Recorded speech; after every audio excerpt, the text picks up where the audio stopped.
Good morning, everyone. Welcome to the regularly scheduled meeting of the Board of Public Works for today, Monday, April 17th, 2017. Commissioner Repenning, James, Davis, and Jacinto are present. President James, we have a quorum. May we start with Bureau introductions, please, starting with Bureau of Street Services. Good morning. Gary Harris, Bureau of Street Services. Good morning. Michael Ruiz, LA Sen. Good morning. Alan Kawaguchi, Bureau of Engineering. Good morning. Brett McReynolds, Bureau of Contract Administration. Good morning. Ruben Flamenco, Bureau of Street Lighting. Good morning. Ted Jordan, Public Works General Counsel. Fernando Campos, Executive Officer. President James, we do not have any speaker cards under general public comment. We also do not have any commentary under the Neighborhood Council commentary section. We did receive speaker cards on items number 3, and we also received an email via, a comment via email on item number 3 and 10, which has been printed and distributed to all commissioners. Okay, thank you.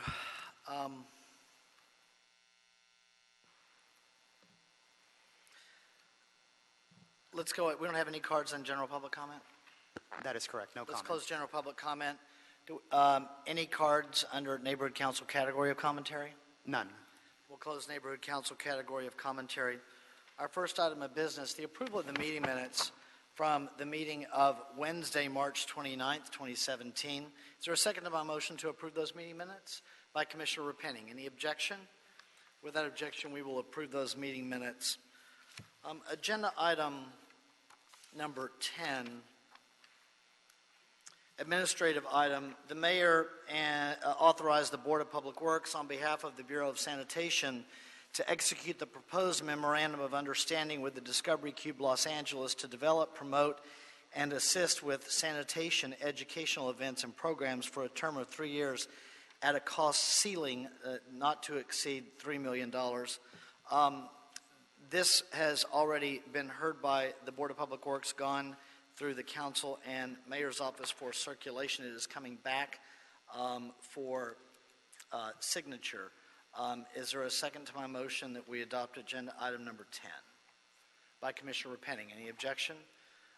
Without objection, we will adopt agenda item number 10.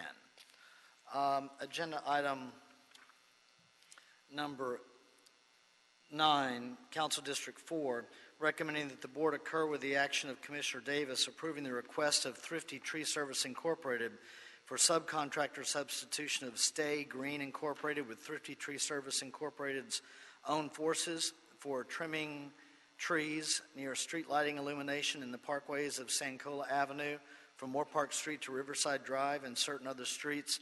Mr. Smith on number 9. Good morning. Chris Smith, Bureau of Contract Administration. The Bureau received a request from Thrifty Tree Service on March 8, 2017, requesting the substitution of Stay Green, Inc., their approved OBE subcontractor for tree trimming work on this contract. Their letter was accompanied by a letter from Stay Green, Inc., withdrawing from the contract. Thrifty requested to substitute with their own forces. The approved amount for Stay Green's portion of the work was $33,153. Thrifty Tree Service will complete Stay Green's portion of the work for that same amount, so the substitution will be at no additional cost to the city, and the Bureau recommends or concurs with Commissioner Davis's recommendation to accept this substitution.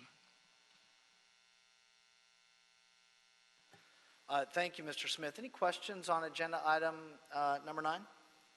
I don't have any questions. Commissioner Davis? Commissioner Davis has made a motion that we adopt agenda item number 9. I'll second it along with Commissioner Jacinto. Any objection? Without objection, we'll adopt agenda item number 9. Any issue sending number 9 forthwith? We will send number 9 forthwith.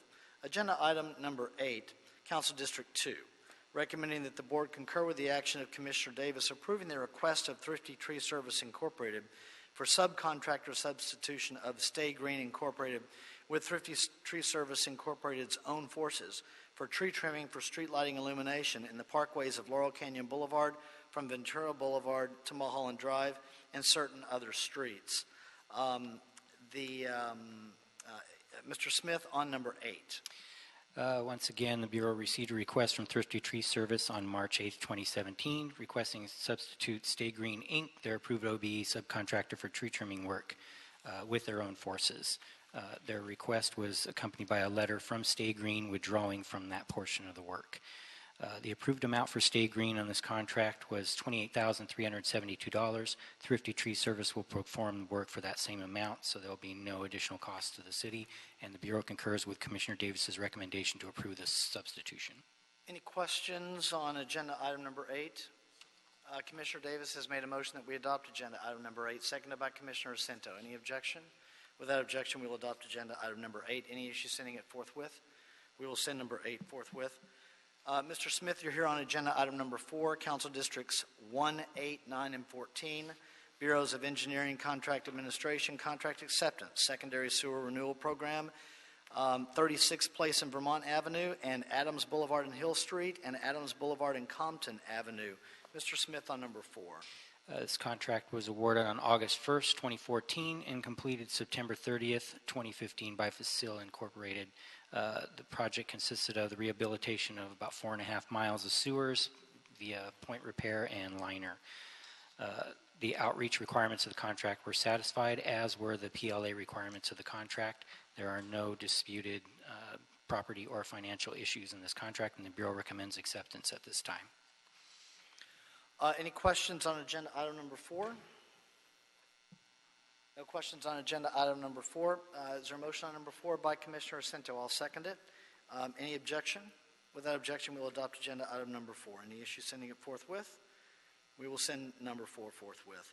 Agenda item number 5, Council District 15, requested contract acceptance, Wilmington Drain Multi-Use Project. Mr. Smith on number 5. Yes, this contract was awarded by the board on April 26, 2013, and completed August 25, 2015 by Ford EC. Project consisted of regrading an existing channel and associated work. The outreach requirements and the PLA requirements were all met by the contractor. There are no outstanding financial or property issues, and the Bureau recommends acceptance of this contract. Okay. Any questions on agenda item number 5? I don't have any questions on number 5. I'll make a motion that we adopt agenda item number 5, seconded by Commissioner Jacinto. Any objection? Without objection, we will adopt agenda item number 5. Any issue sending number 5 forthwith?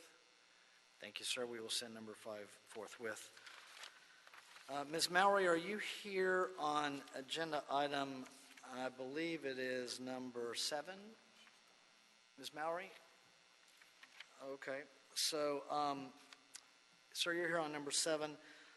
Bureau of Sanitation and Office of Accounting, removal of uncollectible account receivable balances of less than $5,000 owed by industrial users, recommending that the board forward the report to the Collections Board of Review and request the board authorize that the Director of the Bureau of Sanitation and the Director of Office of Accounting to administratively remove from their account receivables and other city records the delinquent industrial wastewater fee balances that are less than $5,000, more than 3 years old, and owed by industrial users with inactive industrial wastewater permit as listed in the transmittal for a total of $53,488.61.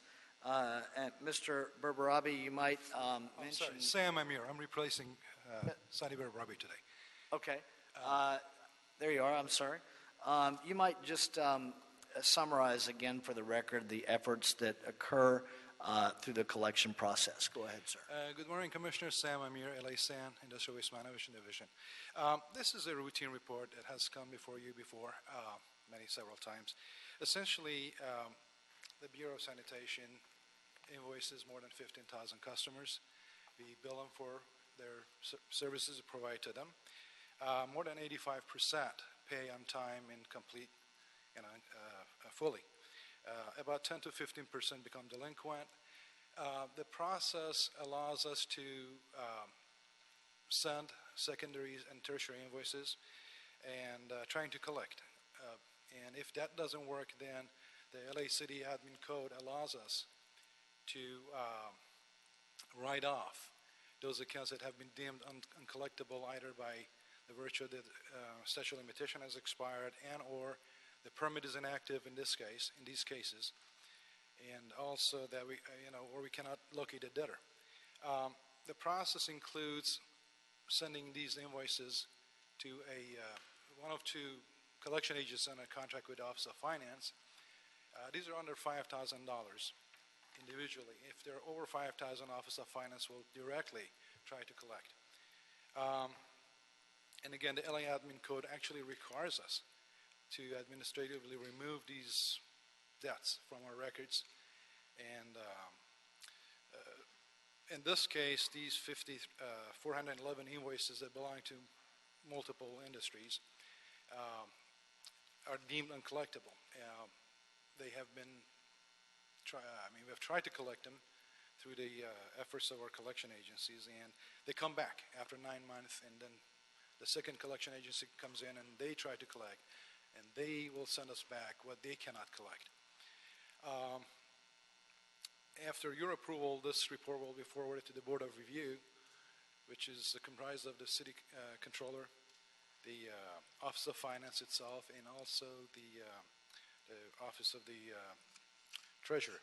And if they did concur with your recommendations, then administratively these debts are removed from our records. Any questions on agenda item number 7? Commissioner Davis. I just wanted to get some clarification. I do understand that these are uncollectible. Some of the variables in terms of why these are uncollectible are that some of the companies are defunct and no longer in business, and several criteria have to be met. And the first criterion is that the permit has to be inactive. We do not write off any debts associated with active permittees, the ones that are in the system using our facilities and services. We don't write those off.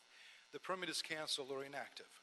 Why is it inactive? The company ceased operations and or they essentially relocated. Reasons why they're deemed uncollectible is that one, sometimes we cannot locate the debtor anymore. Collection agencies have tried. We have 2 tiers of collection efforts. They both have failed. And before we even refer them to collection agencies, we try to collect on our own. Office of the City Attorney in the past, now Office of Finance is actively trying to collect. The statute of limitation has expired 3 years. That doesn't prejudice the city. We can still invoke the debt. And also the LIMC provision that allows us to write these off. And also it's a requirement on top of a recommendation. so we do have a rigorous process. And It's very routine. at some point, after having exhausted the procedures in our process, it becomes counterproductive in terms of costing us more money to chase something that's not going to net. Exactly. I'll Every resolve it time all. we have been sending an invoice for $2.55. Right. Where it would cost us several. In other words, not only that, but also the collection agencies. Right. We have to They pay give up on the collection. Right. It seems like it appears that it's a futile effort trying to chase these dollars. The collection agencies have a small percentage of some success in terms of what they're able to capture. Are I they do able not to have that capture 2 number or 3%? figure with me, but yes, they do. We do have some return on those collections, but I don't have an exact percentage of Sure, what sure. the dollar amounts that do come back.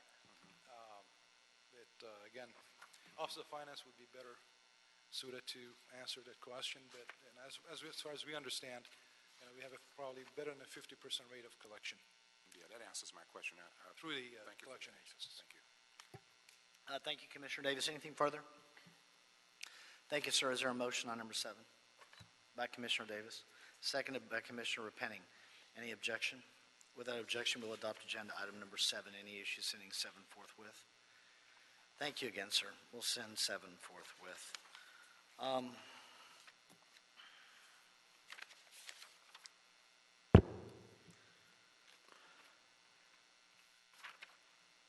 Agenda item number 1, Memorandum of Understanding, Contract Compliance Services for Los Angeles World Airports.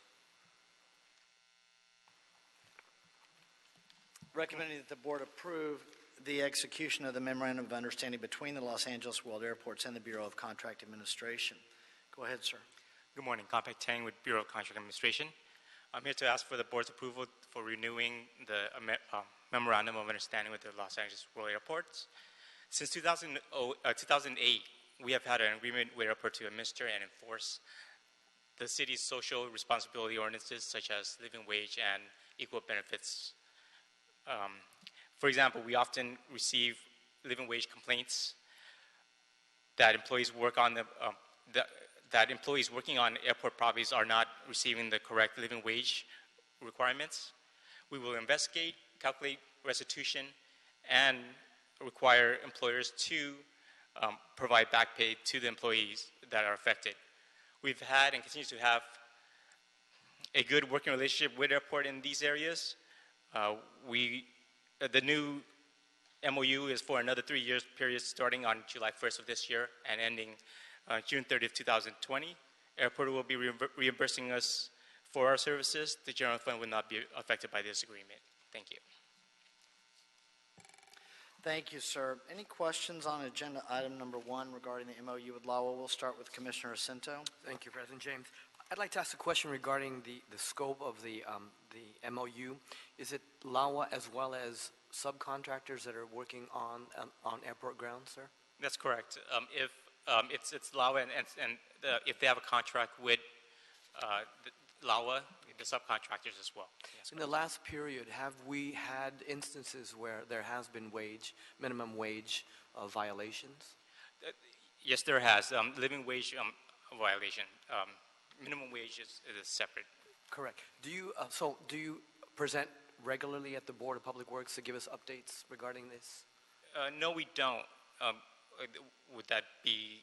I think it would be something if we're going to, as we have moved to increasing our minimum wage over the next couple of years, it's important that we monitor the violations, the types, and making sure that our proprietaries are also, and their contractors are doing well regarding that. I think we do an annual report where we present our collections that we have. Yes. Great. Thank you. Commissioner Davis. So our role in terms of having to resolve these problems is that we're kind of like a third impartial party to help resolve these conflicts that occur. Is that pretty accurate? That's correct. It brings more integrity Yes. to the solutions to the problem, because they would have perhaps in some cases and instances a conflict of interest because some of the authority emanates from their organization and they felt that you would be more independent in terms of your ability to make a decision that would be fair and just. Is that pretty much the position that we have? I think so. I agree with what you're saying. I think we are more impartial in that we look, we're not involved in airport operations. Great. Now, the service that we provide here, do we provide it to other entities within the city family as well? We do. We do also have, council-controlled regulations as well. I see. So but that's a separate responsibility that our section has, and it is for the council control departments that we have a living wage and other. We do. Now, what about the other proprietary agencies within the city? Do we provide the service for them, or are we available and should they need us? So POLA and the others. POLA and DWP, we have some agreement with them. It's not as extensive as LAWA, Okay. but we do equal benefits as well as I think for POLA we're getting into living wage as well. So, but we are available in case they also would need the service that we're providing to LAWA. We would be available to provide it to others who would want to contract with us. Yes, we are definitely available. Yes. Thank you. Thank you, sir. Commissioner Penning. I'm sorry. No, I just wanted to chime in. I think this represents a certain recognition that what we do at the Bureau of Contract Administration is unique to the city. Our ability to certify businesses, to enforce and monitor the contracting requirements, while some of our other agencies in the city have contracting programs, they don't have a program that's of the same stature, I think, that we have here at Public Works with our Bureau of Contract Administration. So to me, it's a positive recognition that what we do here is unique, and I think in some ways we're a citywide entity, even though we're attached to the Department of Public Works. Thank you, Commissioner Penning. And sir, I would only mention that recognizing under compensation, there's been an analysis, obviously, of what the Bureau of Contract Administration is going to be billing to LAWA for the services. And we're going to have, as each fiscal year goes along, we're going to be able to, we're going to have an idea of what that cost is. My only concern in protecting the Bureau of Contract Administration and the Department of Public Works is if for whatever reason it looks like in one fiscal year we are exceeding our not to exceed amount, then we may want to revisit for years 2 and 3 what that not to exceed amount ought to be going forward, because I don't want to see the Bureau end up strapped, with additional costs because of services that law was requiring of the Bureau of Contract Administration. It's taking them away from other stuff that's not compensated. Okay? And the best way to do that is to keep our eye on what happens in year 1. All right, thank you. Anything further? I'll make a motion that we adopt agenda item number 1, seconded by Commissioner Davis. Any objection? With that objection, we'll adopt agenda item number 1. Any issue sending 1 forthwith? We will send number 1 forthwith. Agenda item number 2, Council District 13, budget contingency increase and revised construction order emergency sewer repairs on Brazil Street right-of-way project. Recommending that the board authorize a revised construction budget of a not-to-exceed amount of $650,000 for the project, and authorize the city engineer to issue a revised construction order for the project to Andrew Papick and Sons to complete the project. John Delcast. Good morning. John Delcast. I'm with the Bureau of Engineering, and I'm the Emergency Sewer Repair Manager. On October 21st, 2016, we received a request to initiate an emergency sewer repair for 2 voids on North Outfall Sewer. One was at the depth of 21 feet, and the other one at 26.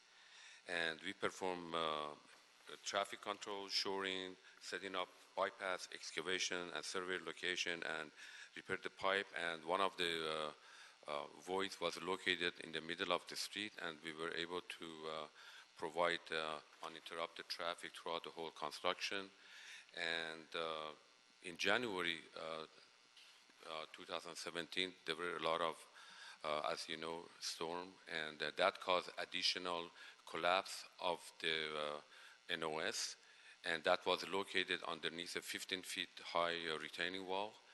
And so that required us to do additional work, and because of that, the cost of the project went over $500,000. Any questions on agenda item number 2? Nothing, Commissioner Cinto? I don't either. Commissioner Cinto's made a motion on number 2.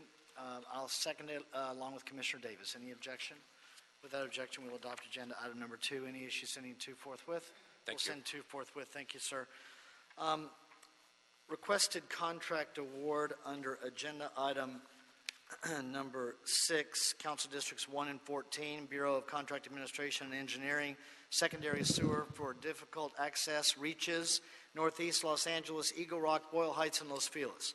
Recommending that the board declare Colich and Sons LP the first low bidder to be the lowest responsible bidder, and award them a contract for the project for $5,268,412. Receive and file transmittal number 1, and authorize myself or 2 members of the Board of Public Works to execute the contract after approval as to form has been obtained from the city attorney. Mr. Pedroso, good to see you, sir. Morning. I'm Richard Pedroso again with the Bureau of Engineering, Wastewater Conveyance Engineering Division. This difficult access reaches, or DAR 04 project, comprises of over 4 miles of sewers ranging in sizes of 6 to 15 inches in diameter. These sewers will be replaced and or rehabilitated by trenchless repair methods. The work is primarily located in the areas of Eagle Rock and Boyle Heights. Sewer reaches in this project run through easements within residential properties, and there are also 6 reaches along the Pasadena Freeway and a maintenance hole that we're constructing in a soccer field in Boyle Heights. This project has met all CEQA requirements, and staff have performed outreach to the affected property owners. Staff have also performed coordination with the Department of Rec and Parks in obtaining the necessary right of entry permits to perform the work. The city engineer's estimate was $4,673,715. On December 7th of last year, 5 bids were received by the board. The low bid was Colich & Sons at $5,268,412, 12.7% higher than CE's estimate. Colich has pledged 6.45% SBE and EBE and have met the BIP requirements, and they are also LBE certified. As you mentioned, President James, transmittal number 1 is a letter referenced by the board report. It was a letter sent by the board to the board by PMCM, one of the bidders, and they claimed in the letter that they made a clerical error in bid items line 6 and 7, where the unit prices were reversed with the bid item amounts. Staff corrected PMCM's bid item total in accordance with Part 4 of the General Instructions and Information of Bidders, Section 1E.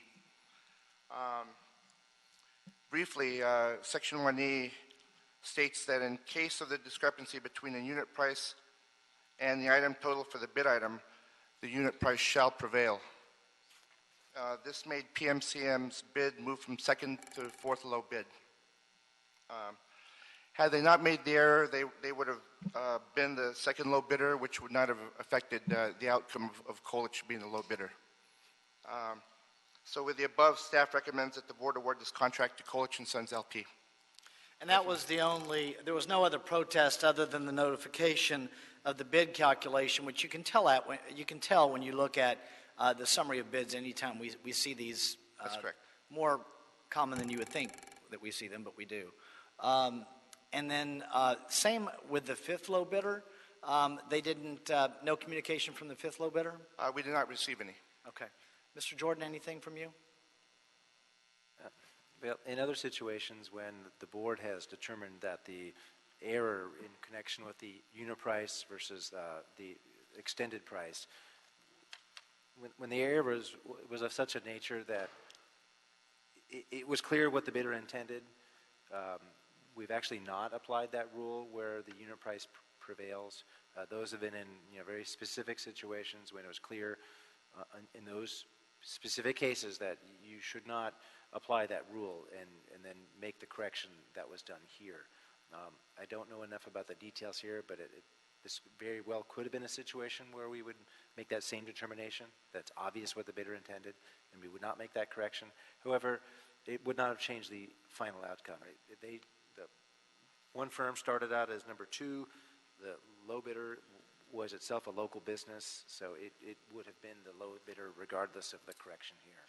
In those other instances, it affected who the low bid was. Yes, it did. And it doesn't in this instance, thus the reason that I anticipate that PMCM is not here today. So, okay, thank you. Anything further on agenda item number 6? I'll make a motion that we adopt agenda item number 6, seconded by Commissioner Cinto. Any objection? With that objection, we'll adopt agenda item number 6. Thank you, Mr. Pedroso. Any issue sending it forthwith? We'll send number 6 forthwith. Mr. Campos, are we clear with everything except number 3? Item number 3 is the only thing left on the table. Just for the record also, Mr. President, I was notified that Beverly Crest Neighborhood Council has taken an official position on that. So my recommendation is to reopen the Neighborhood Council commentary section if you'd like. Well, I was going to do it during number 3. That way we don't hear it at the beginning of the meeting and then all that time passes and then we do it now. So we do have a letter from the Bel Air Beverly Crest Neighborhood Council. Mr. Jordan, under the Neighborhood Council category of commentary, we hear from one designee from the Neighborhood Council? I believe that is our practice, yes. Okay. So whoever is the representative from the Bel Air Beverly Crest Neighborhood Council, you can make that. I'm not calling you up right now, ma'am. I just wanted to make sure that since I've got 2 or 3 of you here with speaker cards, whoever the official designee is, you all can decide that while we hear from Mr. Lorenzen. Also, just by way of housekeeping on a few things, we'll start out with the Bureau of Street Services, as we always do in these hearings. Also, as we always do with the real parties in interest, I do not put a time limit on the entities, although I do ask that you not repeat yourself. Once you start to repeat yourself, then I'll at least politely remind you that we've heard that information before. For the applicant, I've got one moment.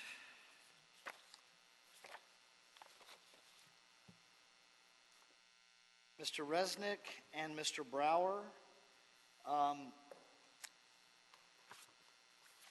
you both can speak in whichever order you would prefer. And if you have clients that have speaker cards in as well, that's up to you once we get to your side of the docket. Same is true for Mr. Hall regarding the opponents to agenda item number 3. It's for you, Mr. Hall. Who's your client? Okay. So I recognize that there are a number of, I don't know if I have more than one Save Bel Air trees, maybe not. So one person can speak for your client, and the others beyond the neighborhood council, or beyond the specific designee for the neighborhood council, will implement the 2-minute time limit. Mr. Alseri from Council District 5, does it matter to you in which order you speak, sir? Okay. Mr. Lorenzen, sir.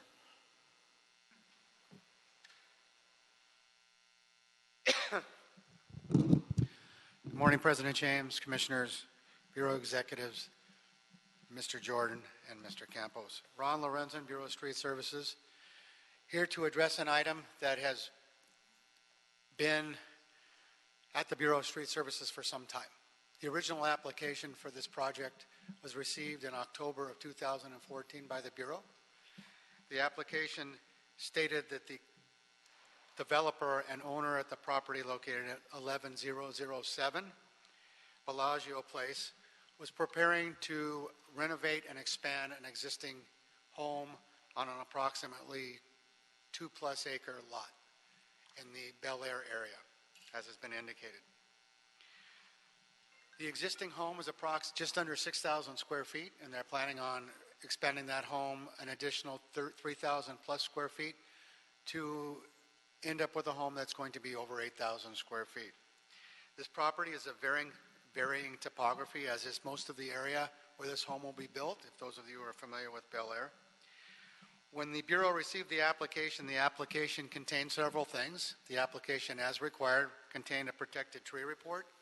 It also contained the developer's geotechnical report for the property, as well as the Department of Building and Safety's requirements if the project was going to be built as the plans were designed. In response to that, the Bureau, as it always does, goes out to the property and with the tree report, and oftentimes with the arborist for the developer, and very finally goes over the tree report to make sure that the tree report is correct.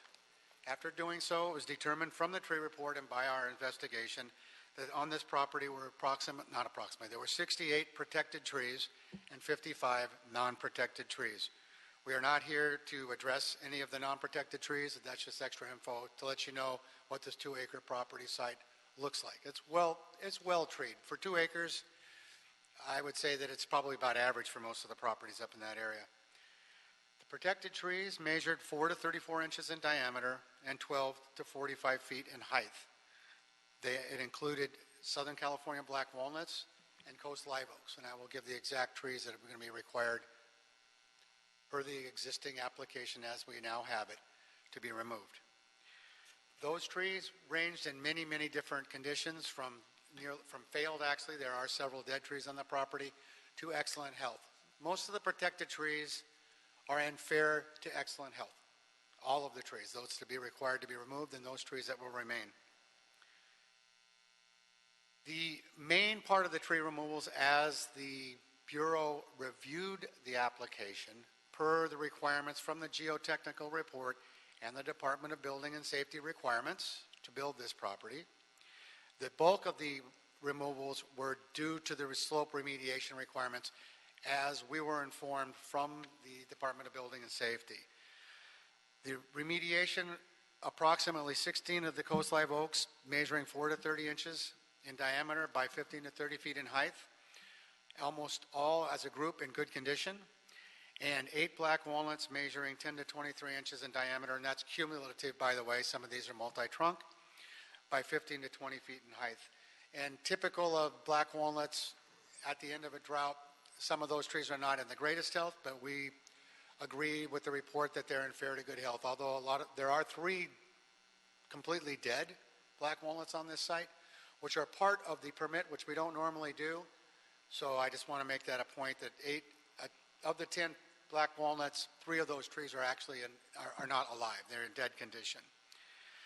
To enlarge the building, according to the plans that we've received, there are 2 coast live oaks. Retaining walls will require the removal of 3 oaks and 1 black walnut. The driveway will require the removal of 1 black walnut, and the motor court an additional 3 oaks.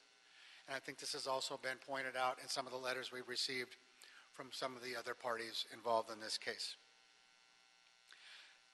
The total amount of coast live oaks to be removed is 24, and there are 10 black walnuts. Again, I will repeat that 3 of those black walnuts are dead. In November of last year, the Bureau received a mitigated negative declaration for this property that basically states everything that I've explained to you so far, except for what the Bureau requires as a condition of the removal if the permit is granted. Would you repeat that, Mr. Lorenzen? The M&D actually does not indicate the extent of the tree replacements that the Bureau will require if the project is approved, as I have previously stated. And I will get to those conditions now. The first thing that the applicant must do, if this is approved, is 10 days prior to anything they do with the protected trees on that property, they have to notify the Urban Forestry Division. At that point, the Urban Forestry Division will arrange for being able to meet out on site to be able to determine that whatever is being done, whether that be the removal of the trees or the planting of the trees, if the permit is approved, that the Urban Forestry Division can be on site while all of that occurs to ensure that everything that is contained in the conditions and in the permit is followed correctly. If approved, the 34 trees, the Bureau, and this is not actually stated anyplace else, it's actually not on the report. This has been an amendment. This is an amendment. The Bureau will require the planting of 136 protected trees on site. Those 136 trees will be comprised of the following: 30 one-gallon Southern California black walnuts if they're available. We've said this many times. Southern California black walnuts are very difficult to propagate, and so it's very difficult to find these plants, especially in larger sizes.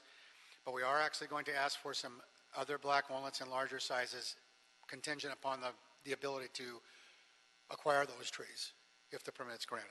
So 31-gallon black walnuts, 65-gallon black walnuts, and all of those trees would be planted in groupings, if possible, of 3, so that we can have a little bit more natural look to the plantings when we plant the trees. Additionally, do the groupings, Mr. Lorenzen, affect the prognosis of the chance of the trees to survive once they're planted? That's a very good question. It can. It can.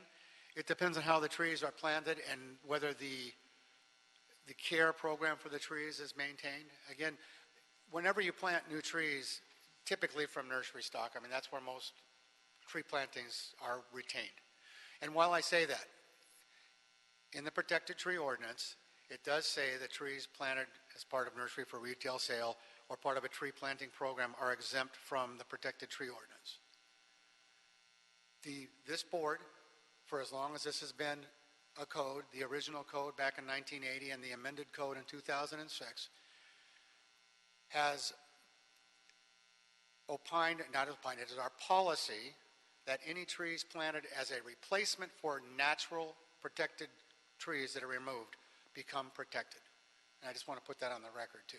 That has been There's not an adopted policy, but that has been the practice of this board since 1980.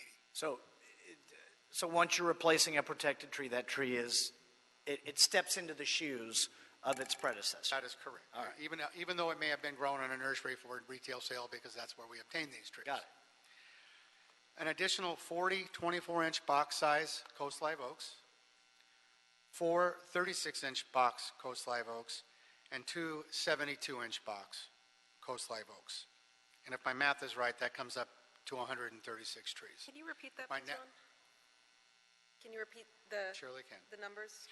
From the beginning, 30 one-gallon black walnuts, 60 5-gallon black walnuts, 40 24-inch box Coast Live oaks, 4 36-inch box Coast Live oak, and 2 72-inch box Coast Live oak.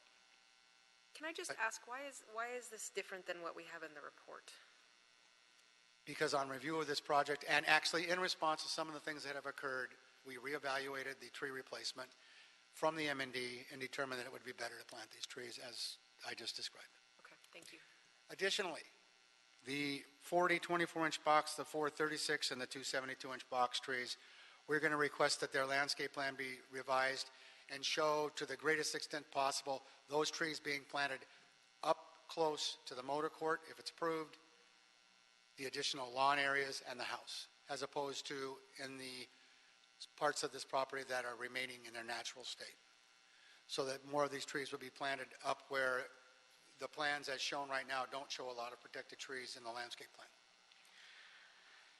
Additionally, the trees will have to be bonded. All of the trees will be bonded for a period of 3 years. And that includes a provision to make sure that if they expire during that 3 years, that they're replanted during that 3 years. The approximate cost of that bond right now, it's just an approximation, is right around $100,000. That's the approximation for the bond at this point. So that's background on this project and the Bureau's evaluation and review of the project. But I would like to make just a comment. The Bureau, as long as I have been here, which is just pushing just over 25 years, and this board, and I've been working with this board for that long, have always looked at protected trees as the code indicates. And some of the important language in there are reasonable development and some other important language in the code. But the Bureau has always looked at the projects with a fine-tooth comb, through a microscope, to see if we could determine ways that trees could be retained or preserved without requiring the people, the developers, not being able to develop. I'll give you an example. We have several ways that a driveway could be brought up into a home. The one proposed takes out several protected trees, and there's an alternative, if it could be shown that there's an alternative, would not take out protected trees, that we would then reasonably ask the developer to move it and not prohibit their reasonable development. That's something that the Bureau has always done. However, the Bureau are arborists. The Bureau does not have geotechnical engineers, nor are we city planners, and we depend on the other city departments to provide us information that we can then use to develop a review and come up with a recommendation for this board to make. So when we receive the project like this, we, on the geotechnical parts and those technical parts of the project, we typically don't question the other bureaus about their recommendation and departments about their recommendations. That's not, it would be disingenuous for me to say that I think that that may be totally correct. I mean, it could be argued that maybe the city should. But as we stand here today, as I stand here today, the Bureau of Street Services does its very best within the parameters of arboriculture and forestry practices to retain or save as many trees as possible. And when we can't, this board and the Bureau of Street Services has always replaced trees, and I'm not going to use the word mitigation because unless it's included in an actual environmental assessment, we don't use that word. The replacements have always been greater than most of the M&Ds categorical exemptions, or any other type of full environmental review that we've received for projects. So I'm just trying to let everybody know that the Bureau doesn't take it lightly, and we never have. And then also the fact that the city, over the 25 years I've been here, has changed its view on reasonable development. There have been times... You said on reasonable development? I said not unreasonable, but on reasonable. Because it doesn't tell you, there's not a definition that says reasonable development is A, B, and C. It's up to us, the board, the Bureau, other departments, to determine what that is. And in fact, there were times when the Bureau was actually more strict about that. For an example, we actually lost this, but we at times fought for disallowing a swimming pool. Because we said, we think that's not something that you need to be able to habitate the property. That a pool may actually be something extra that you really don't need. And that's just an example of the types of things that may have been concerned. But in most of the public hearings at which I have attended, it has been determined by other boards that I was wrong. And that those type of amenities perhaps could not be excluded from regional development. I'm not trying to dissuade any arguments, whether that's true or not. I'm just saying that things over time change, especially when we have practices and procedures that aren't codified in policy. So if you have any questions, I'll be happy to address them. Okay. Thank you. Any questions for Mr. Lorenzen at this time? Thank you, Ron. I know we'll have questions along the way. Thank you. Before we move along, I should mention for our representatives from street lighting and sanitation and contract administration, engineering, I believe it's all. So, gentlemen, if you want to stay for the hearing, you're welcome to stay. It will be an interesting one, but if you have other stuff that you need to tend to, please feel free to do that today. We'll just keep street services here. Mr. Hall,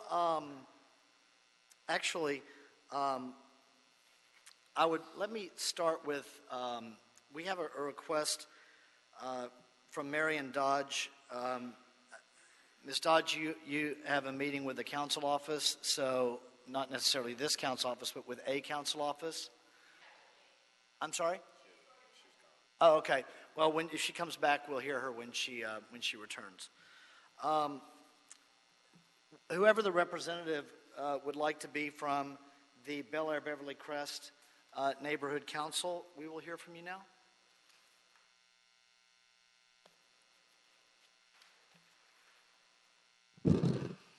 Hello, my name is Robin Greenberg, and I'm president of the Bel Air Beverly Crest Neighborhood Council, and we appreciate your allowing us to speak today. And we appreciate all the work that you do. The Bel Air Beverly Crest Neighborhood Council represents the city's hillside communities from Laurel Canyon to Sepulveda and from Sunset Boulevard to Mulholland Drive. As such, we protect the interests of and advocate on behalf of more than 27,000 residents. Among our duties is the consideration of land use issues, closely addressed through the Planning and Land Use Committee and the preservation of our residents' quality of life. Our hillside communities have been impacted by residential development over the past several years, much of it speculative in nature. The number and unusually large scale of many of these projects has resulted in widespread and significant losses of protected trees throughout our neighborhood. Our hillsides hold not only human residents, but provide homes and habitat for a great number of birds and other animals, mountain lions, bobcats, deer, coyote, raccoon. The list could go on. When we lose our native trees, we also lose habitat for our animals. We understand that the number of trees in discussion for today's hearing has been reduced from 34 to 20, and that there is possibly another 14 trees that could be saved. We are in favor of the negotiations that are underway to save the trees. We urge the Commission to recognize the cumulative impacts being suffered in the hillside areas due to development, and we ask it to forestall further losses to our remaining protected trees and wildlife habitat. Thank you so much. Thank you, ma'am. Mr. Hall, whether you or your client want to speak first, it's up to you. You can have one client that doesn't have the time limit.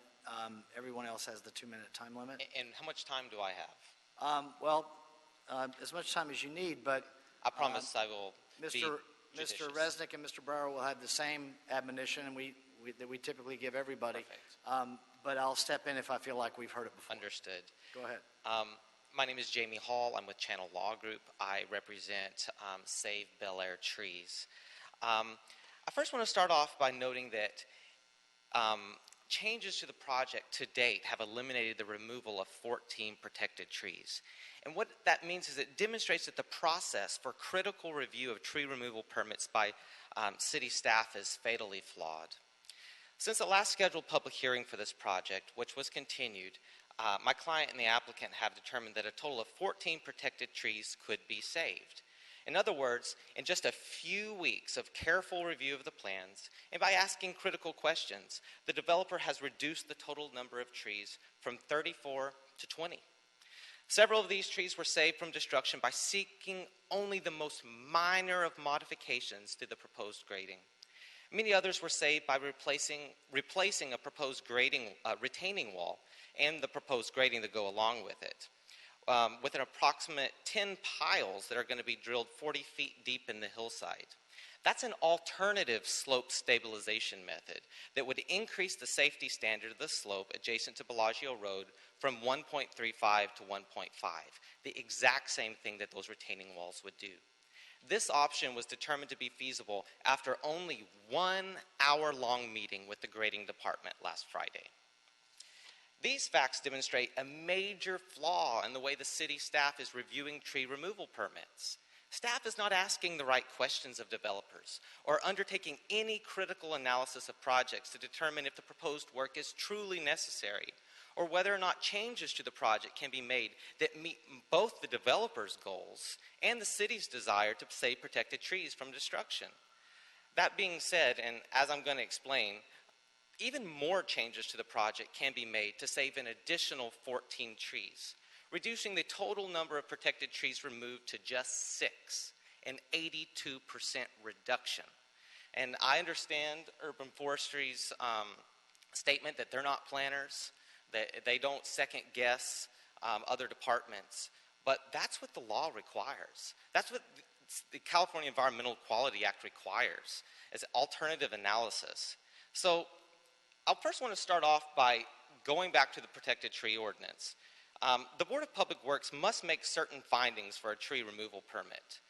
That's section 46.02b, and it states that the board must determine, quote, it is necessary to remove the protected tree because its continued existence at the location prevents the reasonable development of the property. Now, in this particular case, and this is what your job is today, you have to make a necessity finding. And unfortunately, that's not generally occurring with most of these tree removal permits. The required finding cannot be made with respect to the trees that are proposed to be removed in order to allow the creation of a proposed lawn and deck to the north of the residence and the expansion of a driveway to create additional parking. It simply cannot be found that the continued existence of the trees, and we're talking about 13 trees here, would prevent the reasonable development of the subject property. Why is that the case? And that's because reasonable development is already occurring. And let me tell you about the reasonable development that is already occurring at the site. The applicant has a 3,084 square foot home. The applicant is proposing to increase the size of his home by 3,084 square feet, from 5,641 square feet to 8,725 square feet. That's a 54.67% increase. He's actually adding a third floor to the house, and the city is deeming this a, quote, major remodel. To remodel the house, he only needs to remove one protected tree. Soil stabilization will require the removal of 5 more trees, and a fire access stairway will require the removal of another tree. That's only 7 trees. So here's the question really that you're being posed with today. Is a second lawn, a deck, and an expanded driveway necessary in order for this property to be reasonably developed? So it's important to recognize that a lawn already exists on the property. A pool already exists on the property. The property is 2.92 acres in size. You know, if I was a kid and I wanted to have a place to go play and be Huck Finn, I'd love to have a 2.92 acre property. There's plenty of open space on that property for recreational and enjoyment.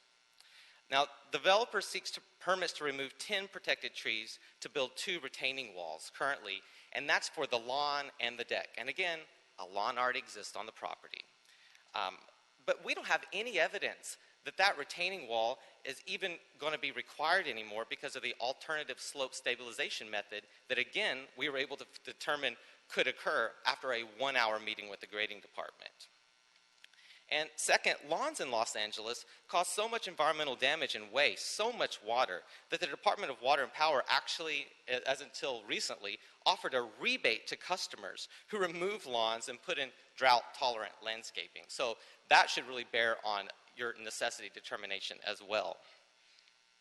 And 3 additional trees are being removed to basically add an additional parking space. But the developer already has a massive driveway on site. And he can already park 6 cars without one being blocked in. The developer seeks to expand the driveway into a motor court, increasing the size of the parking area by about 25% by removing 3 healthy oak trees. These protected trees are in the prime of their youth, and they have trunks over 7 inches in diameter. They're extremely vigorous and well established.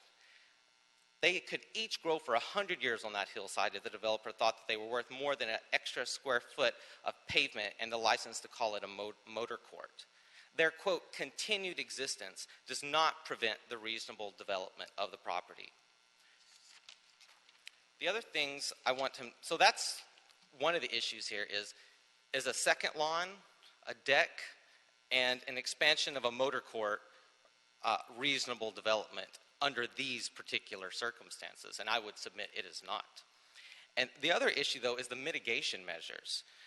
We think that they're entirely inadequate, and this is for the replacement trees. And what we're asking you to do is not just do what the city has always done, which is like, this is how we calculate a bond, this is how long the bond needs to be, just basically standard mitigation measures, because they're not adequate.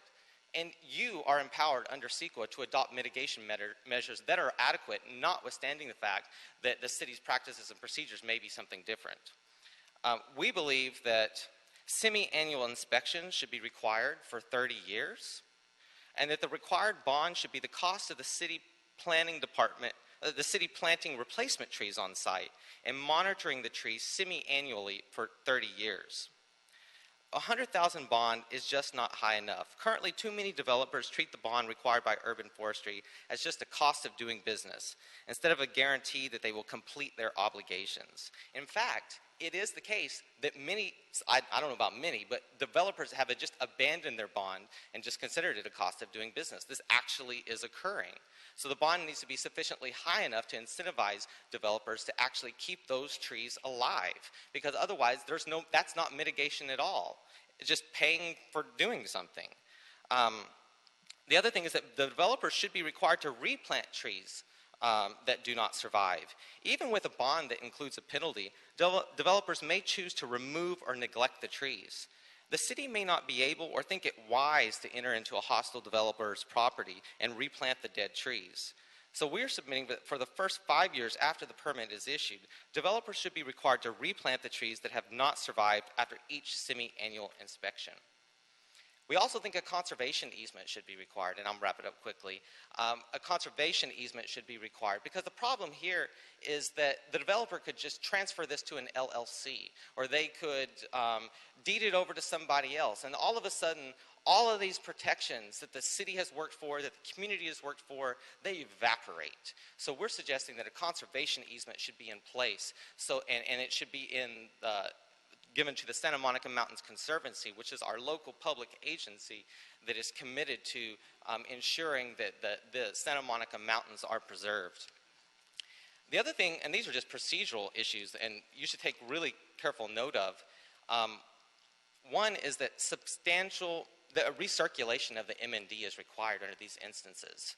So once a negative declaration has been circulated, it may need to be recirculated for another round of review and comment if it has been, quote, substantially revised after the public notice of the first circulation period has been given. Now, staff already told you there were a whole bunch of things that were not in that MND. The project has been changed. The mitigation measures have been changed. And so the circumstances, and we even have an alternative mitigation measure, the piles that I was talking about, they're changing the total number of trees that are being removed, and the mitigation measure itself has been changed. So in this case, recirculation of the MND is required. That's a procedural issue, yes. What that means is that you have to do a new MND, you have to state what the project currently is, what the mitigation measures currently proposed are, and the public gets their opportunity to comment on that. That's the law. Whether we like it or not, it has to happen. And the other thing is that we believe that the city has failed to consider the comments. The lead agency's decision-making body, which is you, must consider, and that's the word, consider, any comments received during the review period. So in this case, Dr. Whitford wrote a very lengthy letter, and it's not attached to the MND, even though on the front page of the MND it says any comments will be attached here too. They're not there. It's also not included in your agenda packet. It's not included in the staff report. So how is it that this board has considered the comments of the public when it's not even before you? So that's a violation of the law as well. So we would ask under these circumstances that the tree removal permit be denied. Thank you very much. Mr. Hall, one question real quick before we move along. The comment letter that you just referenced from Ms. Whitford, was that provided to our executive officer at some point? Yes, it was. And when was that? I don't know exactly, but it was also, the more important thing is that during the public comment period, if you look at the MND, it says any comment should be sent to this particular address and has to be done by this particular date. That occurred. There's no question that that occurred. Dr. Whitford was very concerned that the board had not received that letter. She provided a copy of that letter to Mr. Campos. We fully expected that that would be in your agenda packet. It would be part of the staff report so that you could consider it as the law requires. And I looked at it last night. It's still not there. All right. Thank you, sir. Thank you. So whichever of the, Mr. Campos? I was just going to say, Mr. President, those letters that Mr. Hall was referencing, those were submitted to us on March 24th, and they were submitted to all the commissioners as well, and they were distributed. In addition to that, I actually went the extra effort and went to the planning department just to validate the documents that were submitted, and they were indeed part of the planning department's documents, and those were submitted to the commissioners as well on March 24th. Okay, thank you, Mr. Campos. Mr. Hall, so for your client representative, either Linda Whitford or April Tusick, whoever you would prefer?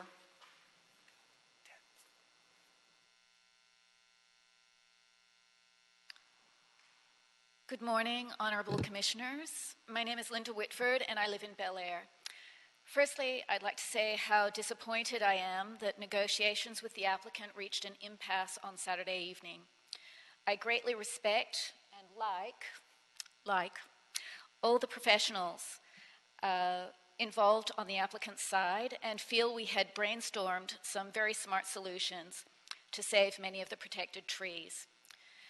Our side attended a meeting at the grading department along with the applicant's team last Friday, where we supported the applicant's request for a project modification that relieved them of having to build a retaining wall that would have cost anywhere from $100,000 to $250,000. I am particularly disappointed, in light of that saving, that the applicant has chosen to stubbornly refuse further negotiation on our differences and turned a heretofore collaborative relationship into an antagonistic one. So, who are these crazy women from Bel Air, and why do they keep getting this hearing continued, asking to meet with commissioners, making calls to the mayor's office, and constantly talking with their council members' staff? We're regular people who have never been involved in politics before, who looked out our windows and didn't like what we were seeing. Hillsides that looked like an Appalachian strip mining operation. So who we are is citizens exercising our democratic rights. We see a system in place that was meant to protect our native trees and wildlife habitat, but doesn't. When was the last time you refused a tree removal permit? As far as I am aware, never. And yet the city has an ordinance that was framed to protect native trees. What went wrong? May I continue? We could go away, but that won't solve your problem here. I personally know of 4 other protected tree cases like this one that are heading your way.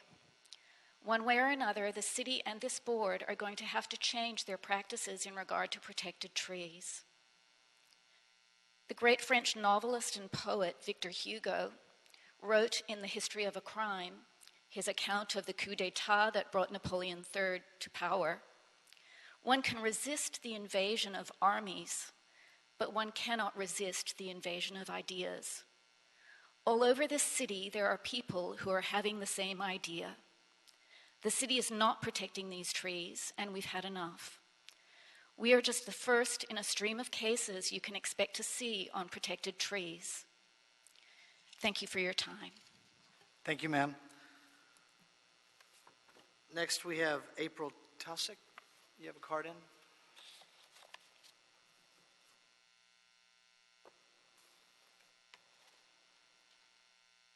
Hi, and thank you. I'm April Taussig, and I had a prepared speech, but to make it not so redundant, I'm just going to take small excerpts out of it. I've lived in Bel Air for 20 years, and what brought my attention was the same, seeing what looks like strip mines outside all of our windows. The point that I want to make, though, is that it's really ironic that Mayor Garcetti hopes to curb the warming of LA over the next 20 years through the utilization of trees. His plan is to start planting saplings all over the city to try and lower the temperature that we're going to be facing, the rise in temperature. So it's really ironic that one side of the city is looking to plant more trees while the other side of the city sees trees being chopped down left and right. Many of these young saplings won't make it to maturity, so we really need to protect what we have, and it seems like it's a very big priority for Mr. Garcetti in the upcoming years. So thank you very much. Thank you, ma'am. Robert Schlesinger. Good morning, Commissioners. My name is Robert Schlesinger. I'm the Bel Air Beverly Crest Neighborhood Council Chair for Planning and Land Use Committee. I only have a few comments to make. One tree, one project, one neighborhood at a time. We represent 27,000 residents, and these trees are being devastated. As they have said before, the hillsides are being scraped. This is a concern of the Bel Air Beverly Crest Neighborhood Council. It's a concern of the Santa Monica Mountain Conservancy. Thank you. Thank you, sir. Stephanie Savage.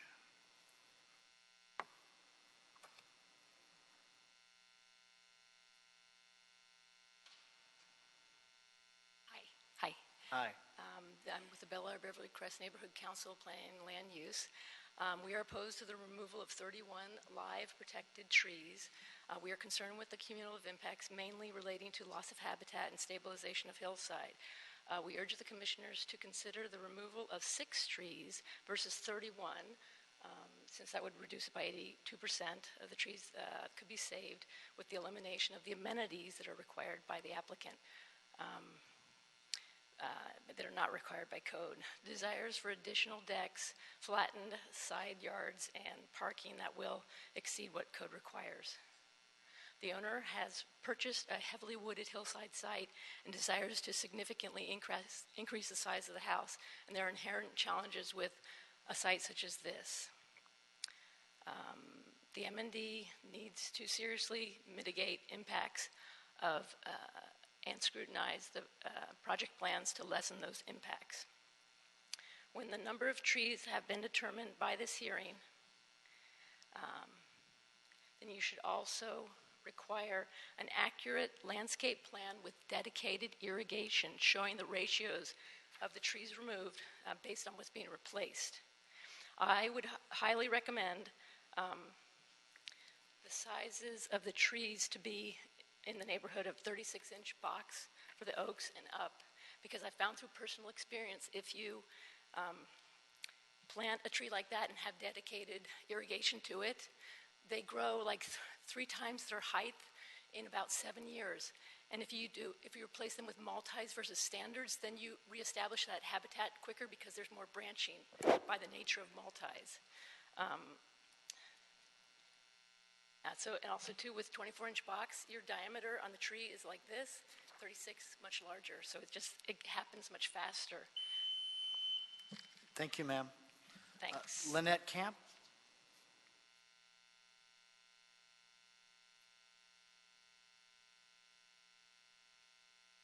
Good morning, President James, members of the board. Lynette Campy. I'm a member of the Community Forest Advisory Committee representing CD1. I'm also a certified arborist. I've got 20 years urban forestry experience. I was the executive director of the Theodore Payne Foundation for Wildflowers and Native Plants. So oak trees are keystone species, as are walnuts. They support, literally 10 times as many insects, birds, etc., as a non-native tree will. The Community Forest Advisory Committee opposes the issuance of a mitigated negative declaration for this project. We feel that that designation is greatly overused. It does not adequately consider alternatives, as we have heard in the discussion today, that there are alternatives and they are typically ignored.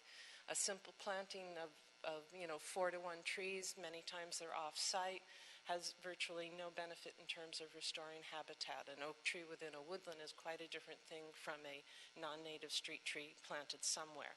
So this is a general problem that the city is facing. As an arborist, I concur with Mr. Lorenzen, of course, that his mitigation plan using smaller trees is the only thing that's feasible with native trees, and that it will in the long run result in greater survivability. So that's my 2 cents worth, and thank you very much for your time. Thank you, ma'am. Claude Rush?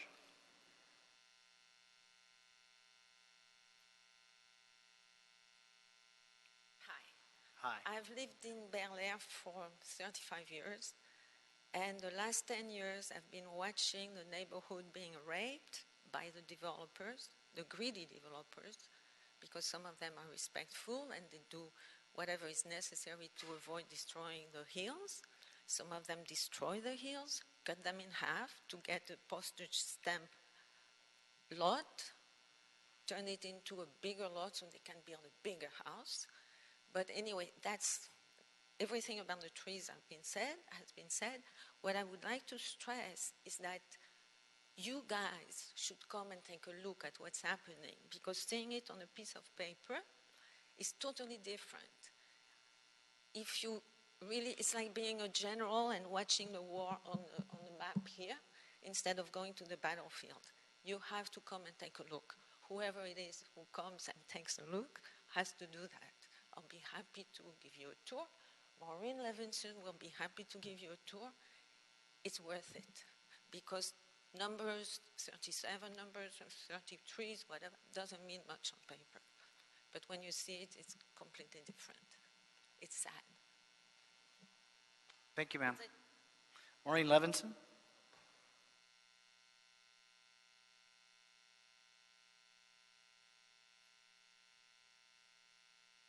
Good morning, Commissioners. My name is Maureen Levinson. I'm Vice President of the Bel Air Association. We represent upward to 600 members in our community. I'm also a Bel Air Beverly Crest Neighborhood Council board member representing the District of Bel Air.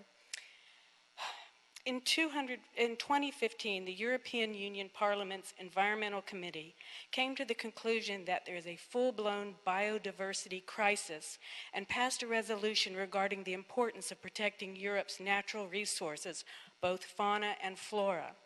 The city of Los Angeles is environmentally unique and is one of the 35 biodiversity hotspots in the world. Yet the residents of our hillsides have discovered, be it budgetary reasons or another agenda, the city does not properly enforce the protection that we stewards of our community thought the tree protection ordinance was designed to do, resulting in the complete scraping, denuding of acres upon acres of land in our hillsides. Other cities in California have more stringent rules regarding protected trees, even when they are not as biodiversified as Los Angeles. Pasadena, Big Sur area, and Ventura County come to mind. Bel Air Association residents have been living in harmony with Los Angeles's fauna and flora. Many of our residents have lived in Bel Air all their lives. Their parents hand the homes down to their children, and they grew up as good stewards of our community. People are known to visit Bel Air to observe the wildlife, as revealed in the essay by Professor Jared Diamond, Birds of Bel Air. Our community is experiencing unprecedented development here. 3,000, 4,000, 5,000 square foot homes are being replaced with 30,000, 44,000, even 96,000 single family dwellings, some with 5 pools for one single family dwelling.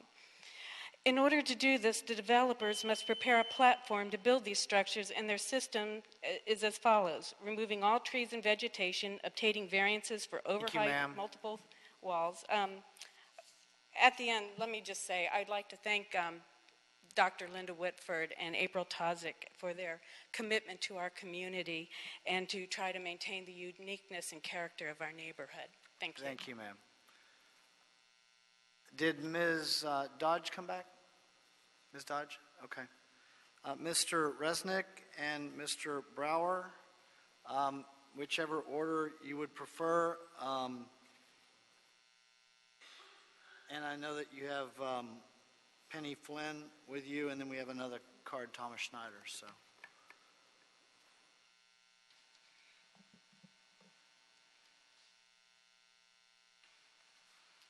just so you know, Mr. Resnick, again, as I've said before, just a reminder for the record, we don't put a time limit on your presentation. We just, ask you not to overly repeat yourself.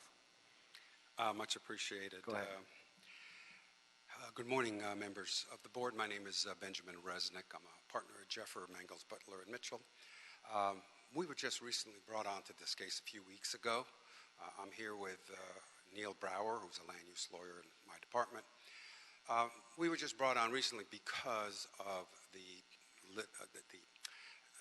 legal issues that were raised through the MND and Mr. Hall's letters and what have you. And so just about a month ago, just before the prior hearing was set, we started looking at this. I had a conversation with the owner, and first thing, once I learned that over 70% of the trees that had to be removed, of the 34 trees, were required as a condition from building and safety's remediation requirements. We have 2 slopes, not one.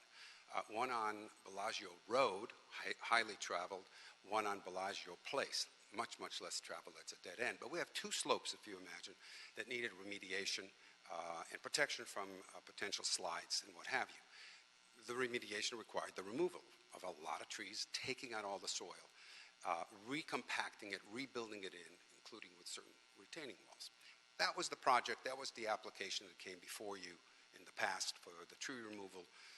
And you went through a process, M&D circulated, and so on and so forth. So I looked at this and I said to the client, I said, do you mind if we kind of look to see if we could save some of these trees? The client said, I'd love that. I said, I'm going to live here. This is going to be my home. I'm not building, 80,000 square foot homes or 50 or 40.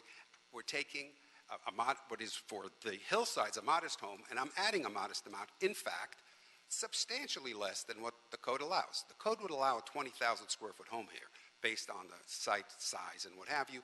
We're only building 14, as you heard. That's 7,000 square feet of building left on the table, if you will. Client said, I love those trees. This is going to be my home. So I said, well, then you need to authorize me to spend your money with your engineers, architects, and what have you, and we did. We spent a few days looking at that, and then I said, okay, we think we may have a solution, but we knew that we couldn't go to building and safety alone. Their job is to protect it. Talked to the council office. They were totally supportive of the idea of going and trying to save some of the trees, and they would assist with building and safety in terms of some, if you will, support. I called Jamie Hall, the lawyer for the group, said, let's meet. And we had a meeting in my office. We sat, we discussed, we told them, look, we think we have a job to do. We may be able to save trees, but you have to, you tell us if that does the job. If we can save, we said about a dozen trees or so, with that, including two of the big ones, three of the major big ones. And they said yes.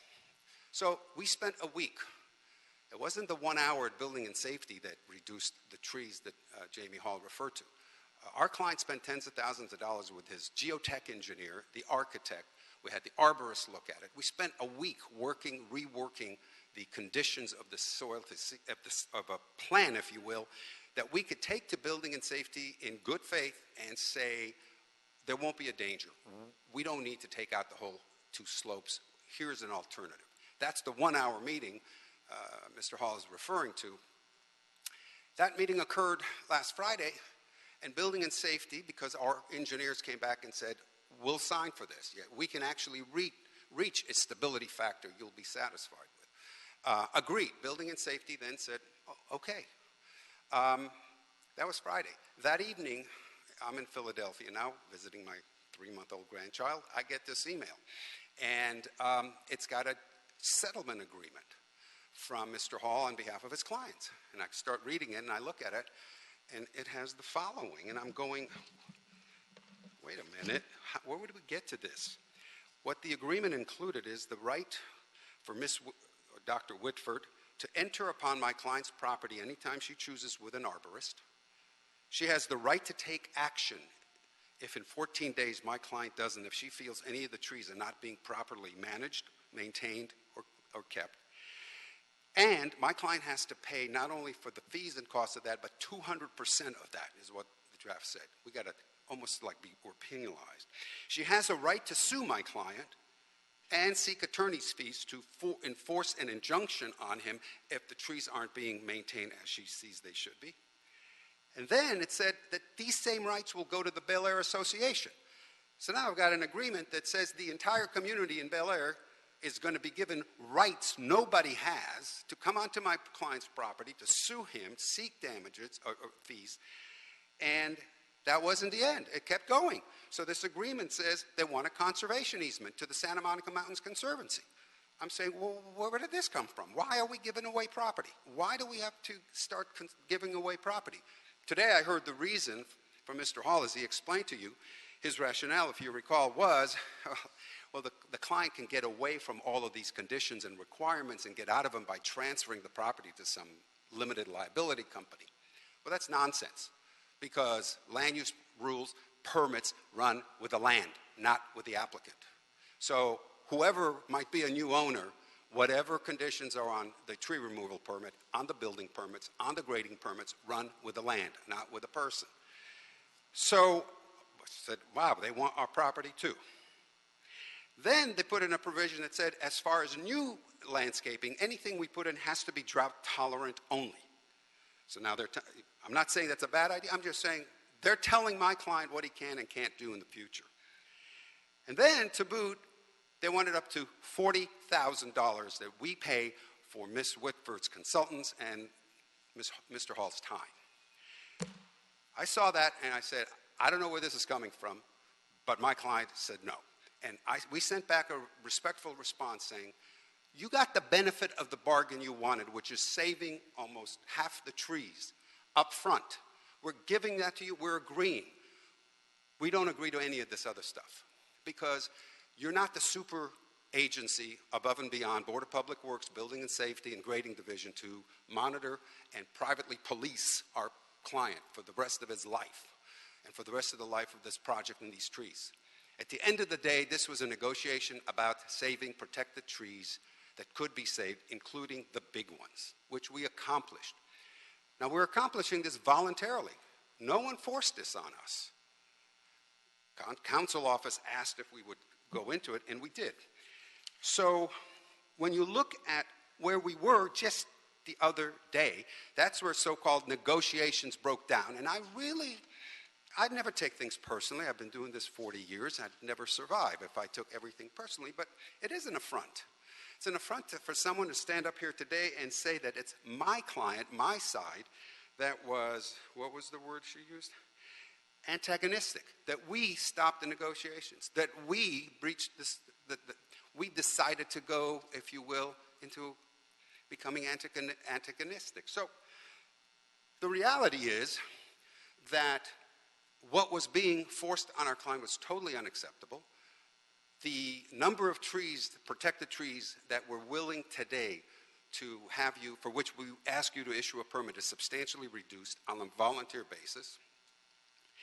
And rather than standing up here and applauding my client or saying this is a model, this is the way things ought to work, in other words, okay, you applied for a permit because building and safety said you got to take out 2 slopes, and we started looking more into it and said, well, maybe we can save that. We're being punished here today for that. We're actually being told that all that shows is that the city is derelict in its duty. They should have figured that out before. But that's not how it works. That's not what the job is, because what reasonable development is, apparently to some of the people who spoke here today this morning, seems to be more like socialized controlled development. You don't need that lawn. You got a lawn. Or you don't need a deck. That's not reasonable development. You don't take out a tree because you want a lawn and a deck and a pool. I don't know where that's written, but all I do know that we do have protections and regulations covering what you can do with a pool and a lawn and a deck and how much area you can build on, all built in the Hillside Ordinance. We have substantial rules and regulations. We don't regulate a house through the tree. We don't regulate what you can and can't build. We try to protect it, the tree, as reasonable, but it doesn't supersede the rules of development, which are in over 100 pages of the Hillside, baseline Hillside Ordinance, which you, I'm sure, probably all familiar with. And so we stand here today ready to accept and receive a modified permit for a reduced number of trees. Maybe I was a little naive. I thought we'd be applauded for it by everyone. And so now I'd like to just have Mr. Brower just comment upon a few items on the mitigated neg deck, if you will. The action before you does ask you to adopt the MND. That came in recently, where the department decided that the tree removal permit should have its own environmental review. Even though this project went through a planning department zoning administrator adjustment case in 2014, 2015. It went through a ZAD case, had a public hearing on this, that allowed 2 retaining walls to be built that would allow this development. And, you know, that comes real close to the exemption that's in your ordinance that says tree permits are exempt if you've had a ZAD or any sort of zoning administrator action. That's final.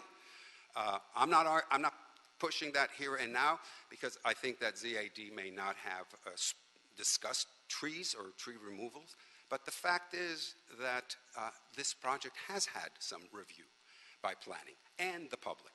And so we're down to, if you will, the tail wagging the dog. That's true. No disrespect on the importance of tree permit removals, but they can't now come back and redesign our project through that. And so if I may, Mr. President James, just have Mr. Brower talk about just a couple comments on the MND, but it's not, and by the way, we don't have a letter submitted. The reason is because as of Friday, we thought we had a deal. As of Friday night and Saturday morning, we didn't.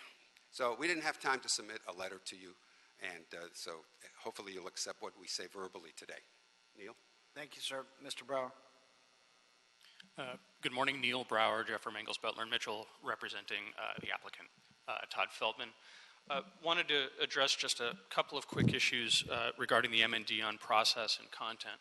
First, we want to make clear that our applicant is standing by the changes that he agreed to make with the with the appellants here or opponents here, and that we discussed with the grading division of building and safety. Notwithstanding that, there are a couple of claims that you heard, I think, earlier from Mr. Hall that don't really characterize why some of the trees are still subject to removal. First, there are at least 7 to 10 trees that are still located in a historic slide area that would still require removal under this plan. And as he said, we're down to 20 trees, possibly 19. 14 of those are oaks, 6 are black walnuts. Now, the reason this is the case, the reason why you can't go down to simply 6 trees are these additional trees located in the slide area. And the reason that they're not sort of encompassed within this discussion is because part of the deck, the recreational deck that our client had proposed to construct, included a retaining wall that shored up that portion of a historic landslide. And so many of the solutions that we were talking about with respect to stabilizing the hillside with piles instead of retaining walls really pertained to portions of the hills toward Bellagio Place that were much further down the slope. And so we were able to stabilize the remaining slope with that, but stabilizing the upper portion of the slope is still going to require the removal of additional trees. We also want to clarify, despite what you may have heard earlier, that recirculation here isn't going to be required. And this is for a couple of reasons. The first is that there are no new mitigation measures currently proposed. What you're hearing from us is the applicant's voluntary changes to his project as a result of discussions with the community. The project has changed. The mitigation has not. Secondly, this goes also with respect to the number of replacement trees that Mr. Lorenzen discussed earlier, that 4.5 to 1 replacement ratio as opposed to the 2 to 1 that the board has traditionally required. And that number also was developed in consultation with the applicant and not merely imposed on us. When Mr. Resnick said earlier that our applicant wanted to save the trees because he liked them and he wanted the property, we weren't kidding. We agreed to a higher replacement ratio in consultation with urban forestry, and we agreed to continue the plan that would further reduce those removals. Now, the MND itself evaluated the effects of these tree removals. Now, admittedly, it evaluated the effects of the much higher number of tree removals, but no one would stand before you and say that an MND that approved a project for, say, 20,000 square feet would need to be recirculated if what was ultimately constructed was 10. So in terms of the 3 key issues here were aesthetics, two really, aesthetics and biological resources, and we can talk about a couple of the subcategories within biological resources. But this is no longer a project, and it wasn't entirely before, that would denude the hillside. This is a project that proposes to drive piles and save the majority of the hillside largely in its current form. Additionally, there's still a 4.5 to 1 mitigation or 4.5 to 1 replacement requirement where, and the trees would be placed along the hillsides up toward the house, but also now in the areas that would be subject to disturbance and would hide that disturbance and shield that disturbance even initially. We heard there was a suggestion earlier on that larger trees were required to achieve this, that there was a preference for maybe 36-inch box. One of the reasons why urban forestry only required a 24-inch box in this case was because the soil and the areas we're planting would occur so rocky, and that the larger trees, it would be infeasible and require actually more excavation and more damage to create pits to put the larger trees in than were warranted. Biological resources assessment addressed nests and provided extensive protections, including pre-construction surveys and surveys while construction occurs if it pauses for a certain period to make sure that there were no active nests. The first preference is not to remove any trees during the nesting period, but we have buffer zones established or required to be established if construction occurs during that time. This mitigation is enforceable.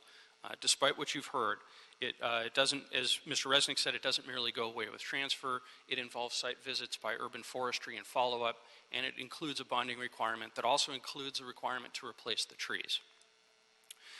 Now, there's this issue also of reasonable development and what constitutes reasonable development. We'll let, I think, Mr. Lorenzen's comments more or less stand. But the determination of what constitutes reasonable development in this case can't simply occur in a vacuum. The vast majority of the trees that were originally proposed to be removed and most of the trees that would be removed under the current scenario involve slope stabilization activities and not our client's wishes. There won't be 2 decks, there will only be one. The existing pool and deck area will no longer exist after the project is built. And in addition to that, our client and his architects and engineers have worked hard to make sure that the house itself stays largely within its existing footprint. We're not creating a much broader, more sprawled house. We're stacking the additions on top of the house and excavating to put additional basement beneath the house. And that's where we stand right now. And with that, we're here to answer any further questions. Okay, thank you, Mr. Brower. Commissioner Penning? Sure. Well, these are just some general comments. So I have a couple of speaker cards too. So. Oh, okay. So you want to wait, or? Yeah, we can wait. Okay. Thank you, sir. So we have a couple more speaker cards, and then we'll go to some questions. And we'll start with you, Commissioner Penning. Penny Flynn and Thomas Schneider. Okay, Mr. Schneider? Okay. Okay, thank you. Good morning, Thomas Schneider, architect with Kovac Design Studio, architect for the project. You've heard all of the information so far. I just wanted to raise 2 additional points. I could go into the detail as to how we were able to, within the last 4 weeks, working together with the neighbors, our engineers, with support from City Council and the Bureau and the Department of Building and Safety to reduce the number of removals. But I just wanted to make a broader point. And again, I'd be happy to answer any specific questions, and I have exhibits if you'd like to see them. But I'd like to say that we enjoyed the collaboration with the neighbors very much.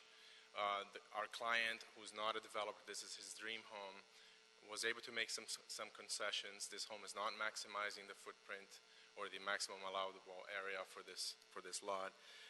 But I want to say how we enjoyed this process with the neighbors, even though it has delayed the project significantly, and how disappointed I was in that the breakdown of negotiations over items that in my point of view, did not have to do with improving the conditions for our client and for the neighbors. So,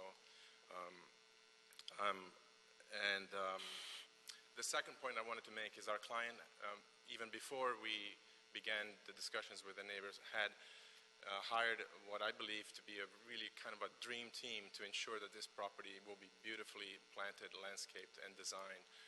Starting from architects, landscape architects, highly respected arborists, a horticulturalist to really look over landscape architects' plans to say, is this replanting appropriate and have the best chance of survival long term? This client is devoted to this site, is his dream home, and is willing to work with all of us. So that's all I want to say. Okay. Thank you, sir. Mr. Alseri? Yeah. From Council District 5, I'm hesitant to have you speak until Commissioner Davis returns. And then I have a couple of questions that I want to ask. But Commissioner Payne, do you have something that, or should we just wait a moment for, okay. We'll just wait just a moment.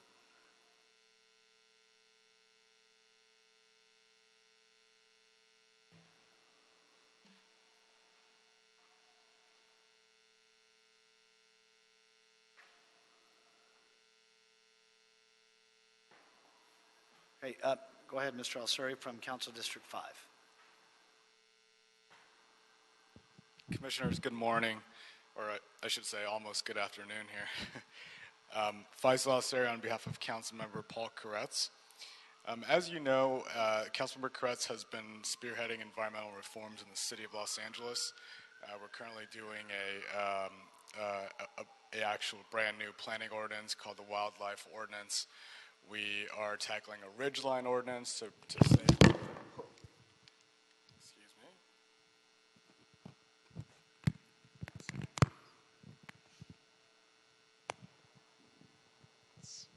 Okay, that's never happened before, and I've been to this chamber many times. Let's see, maybe I can start again. We are tackling a wildlife ordinance to protect wildlife in the hillsides. We're also taking on a ridgeline ordinance to protect peaks.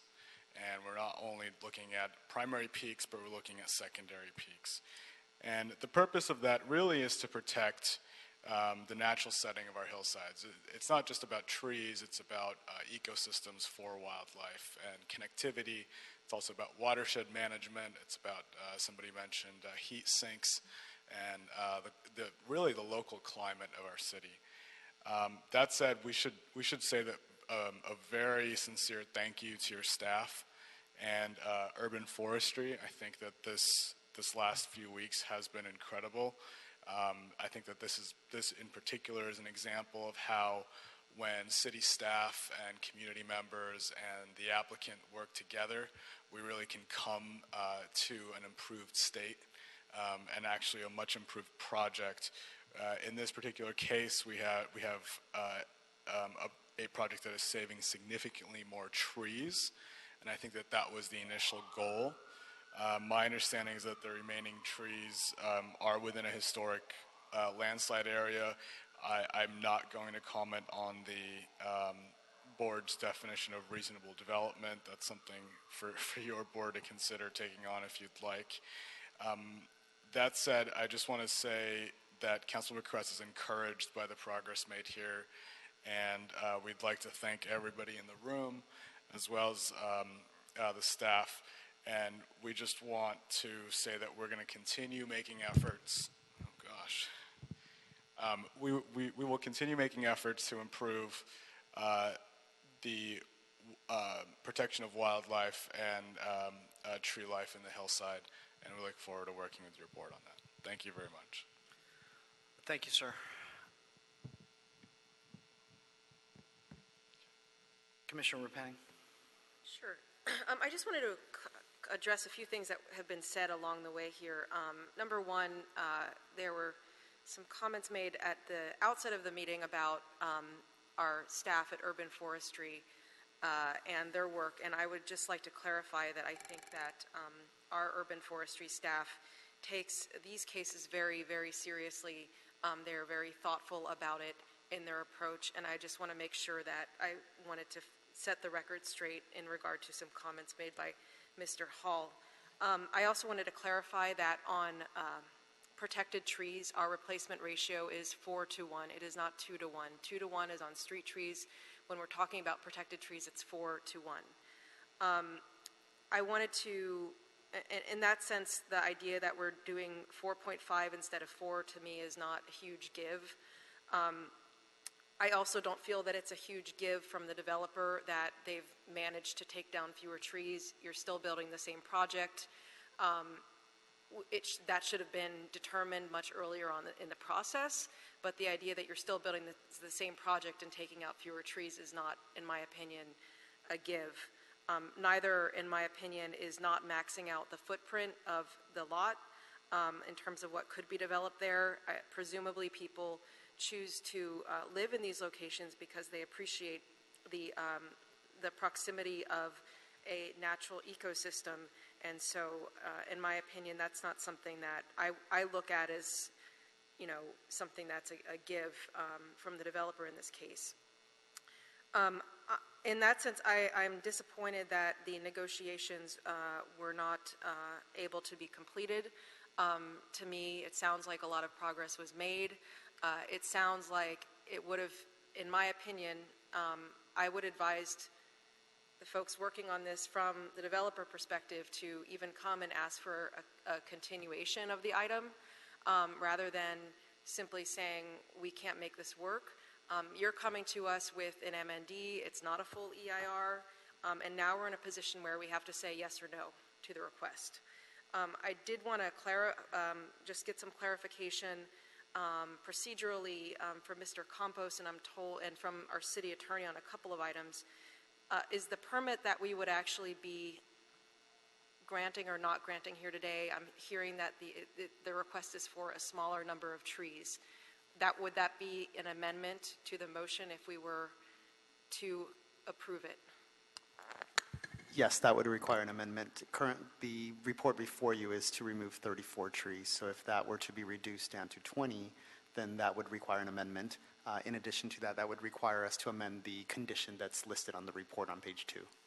And may I ask, would we also be amending it to include the updated replacement ratios? Yes, that would be required. And the replacement ratios that Mr. Lorenzen talked about are still addressing the full amount of trees that the permit here is listed for, correct? The ones that Mr. Lorenzen stated in the record, yes, 136 trees, so that's the original report. Okay. And then, yes. If my math it's correct, 34 times 4 is 136. So the number of replacements is the same. It's the size of the replacement that is different. Okay. It's the configuration of the replacement. And then can I ask for a legal opinion on whether an amended request, whether the changes that we're talking about today, and just overall in general, thoughts on whether the MND would need to be recirculated? Mr. Hsu or Mr. Jordan?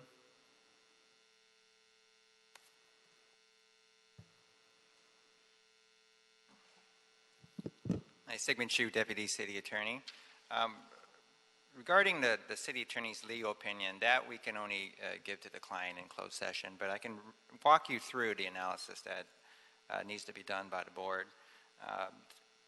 What we have before you is a mitigated negative declaration, MND, under CEQA. The standards for recirculation are found in the CEQA guidelines 15073.5, and there are two instances where you need to recirculate. One is there's a new avoidable significant impact effect that is identified, and mitigation measures or project revisions must be added in order to reduce the effect to insignificance. What that means is in the MND, if there is a new impact that was not identified in MND that is significant, and you need to either add a mitigation or change the project in order to address that new impact, that would have to be recirculated. The second test... Real quick, Mr. Hsu, would you go back before you get to the second test? Would you simply repeat the first test again, because I was making some notes on it? Yes, I'll give the exact language. A new avoidable significant effect is identified, and mitigation measures or project revisions must be added in order to reduce the effect to insignificance. So that's the first part of the test. Okay. Second part of the test is when the lead agency determines that a proposed mitigation measure or project revision will not reduce the potential effects to less than significance, and new measures or revisions must be required. Would you repeat that one? Yes, it's the lead agency determines that the proposed mitigation measures or project revisions will not reduce potential effects to less than significance, and new measures or revisions must be required. So that means if, again, we've identified a new significant impact that was not in the MND, and there are mitigation measures or project revisions that are now proposed, and the board determines that that's just not enough to reduce it to less than significant, well, then that needs to be recirculated, and obviously it needs to be changed. Now, I would also proffer there's a third reason that a MND must be recirculated, and that's as if upon review of the MND, the board determines that the MND is simply not sufficient. There's not enough substantial evidence to support the conclusions. In that case, the initial study itself or the MND would need to be revised and then recirculated. Whether we have that situation or not, I think that, again, the city attorney can give that advice in closed session, but what we need to walk through are the contentions that are raised. You've already heard the contentions regarding the biological and the trees. The previous comments also talked about something called cumulative impacts. And so the issue of cumulative impacts are whether the incremental effects of the project combined with related past, present, or reasonably foreseeable probable future projects are significant. So that means this is the contention that there are other projects in the area, and when considered with this project, would that be a cumulatively considerable impact? And then the other contention that was raised regarding prior comments is this issue about piecemealing and segmentation. And in that regard, the CEQA requires that a project must be examined as a whole. So it can't be chopped up into parts. You have to examine a project as if it's one project, including all necessary elements of that project. And there is a contention regarding that. And so with those things in mind, I think, it's up to the board in its exercise of its judgment whether or not the MND is sufficient. Now, the legal standard for an MND is whether substantial evidence supports the findings and the conclusions, and there is not substantial evidence of a fair argument that the project may have a significant effect on the environment. So if the board looks at that and can determine that either A, that there is substantial evidence, and B, that there is not substantial evidence of a fair argument, then the board can go ahead and adopt the MND and make the necessary findings. Okay, thank you, Mr. Hsu. Mr. Jordan, what are my requirements this morning for a closed session?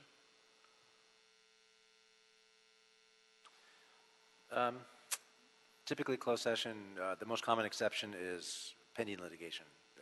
There is no pending litigation. Another exception relates... About as close as it's going to get. Yeah, but nevertheless, there is not a lawsuit. No matter what we're going to do here. All right. But we don't have pending litigation. Understood. Correct. Go ahead. Another exception among the many that are available relates to threatened litigation. There may be litigation that occurs here. I have not heard, unless I missed it, someone today here before the board threaten litigation. But there may be such things elsewhere in the record that I'm not familiar with. Typically, we do agendize items for a closed session when we want to go there. If a threat is made right before the board, and there was no way that was in the record before, arguably that would be the exception. The safer approach is generally to agendize items for a closed session so that the public is put on notice that the board will be doing that. Okay. Well, obviously, it's no secret here. One of the things I would like to hear is the city attorney's recommendation on recirculation, among a couple of other things. But I also, it's also not going to be a secret, based on the language from, or the statement from CD5, and even references made by Mr. Hall and Mr. Resnick and Mr. Brower regarding what had happened before. The parties were so close to a resolution that Mr. Alseri references even during his comments, but we're not quite there yet. Mr. Resnick, I have a question for you, and I asked Mr. Hall the same thing. That I'll ask in just a moment. I'm very interested in still resolving this matter. And we've done this before in this room, where we've got all the parties and interested people here. And one reason, I'm going to jump ahead of myself a little bit, one reason is because I'm afraid that if we don't, whichever determination we make, the city is going to end up in a defendant, as a defendant, by the entity that was not successful here today, whatever side it is. And I believe that part of our role is, with so many other things, is if we have the opportunity to avoid that that result for the city and our taxpayers to try and avoid it.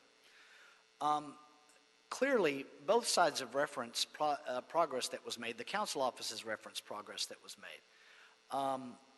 So before I hear from each side on where the parties were when things fell apart, so that maybe we can find a way to get there, I would only mention for the record, I think Commissioner Repenning felt compelled to clear up a few things for the record, giving our process and referencing our bureaus.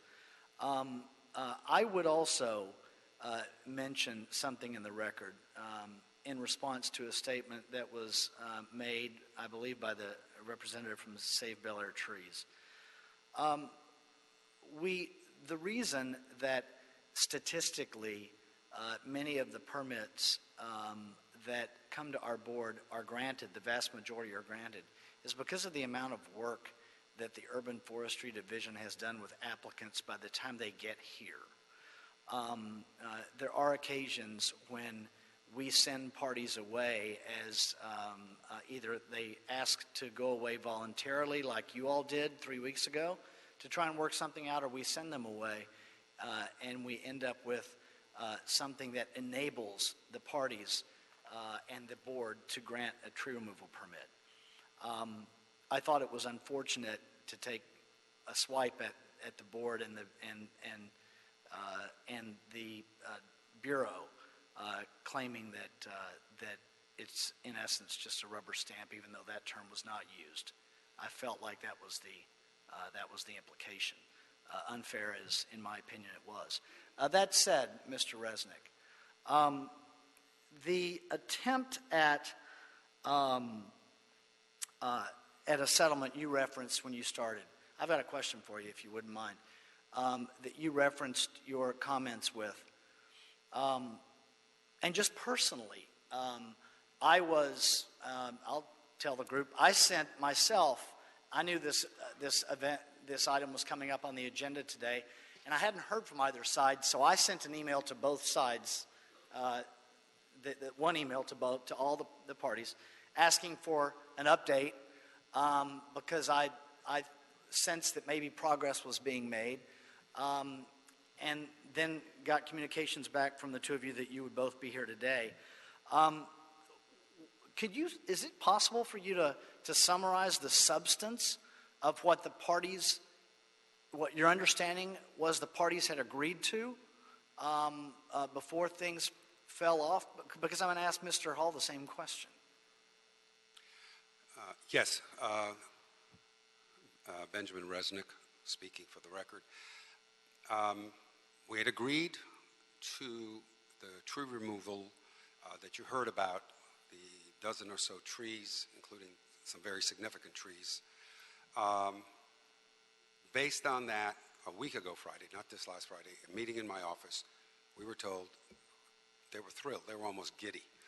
Honestly, is the only way to describe it. We thought we were fine.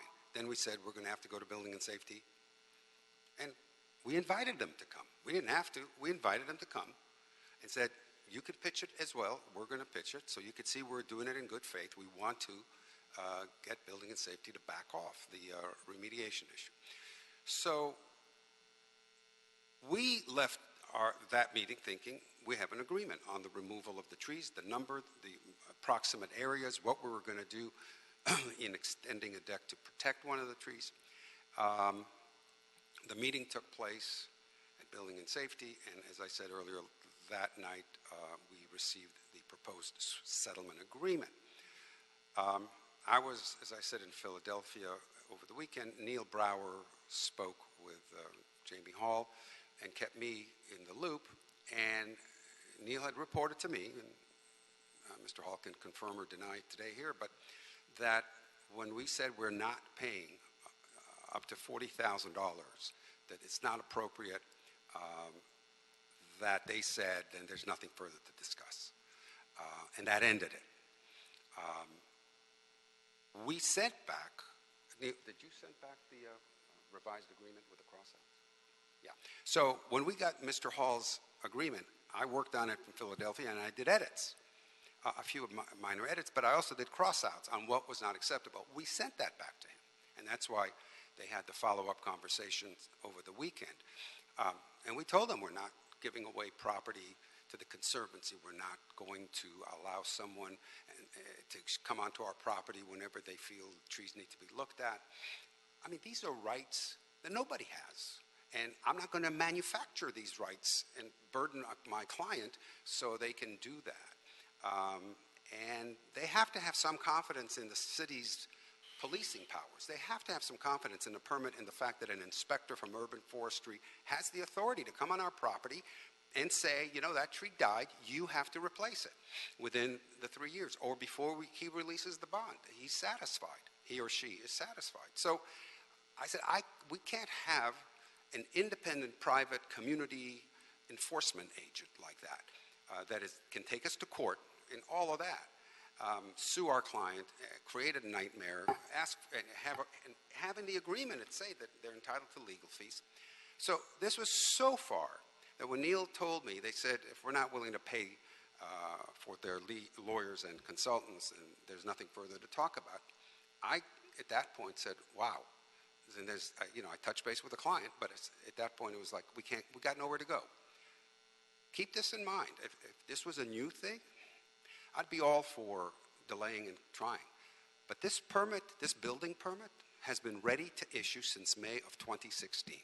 So as I stand before you today, we are 1 year delayed on a building permit because this department hasn't yet issued the tree removal permit, which had the support of the urban forestry staff, went through all the processes.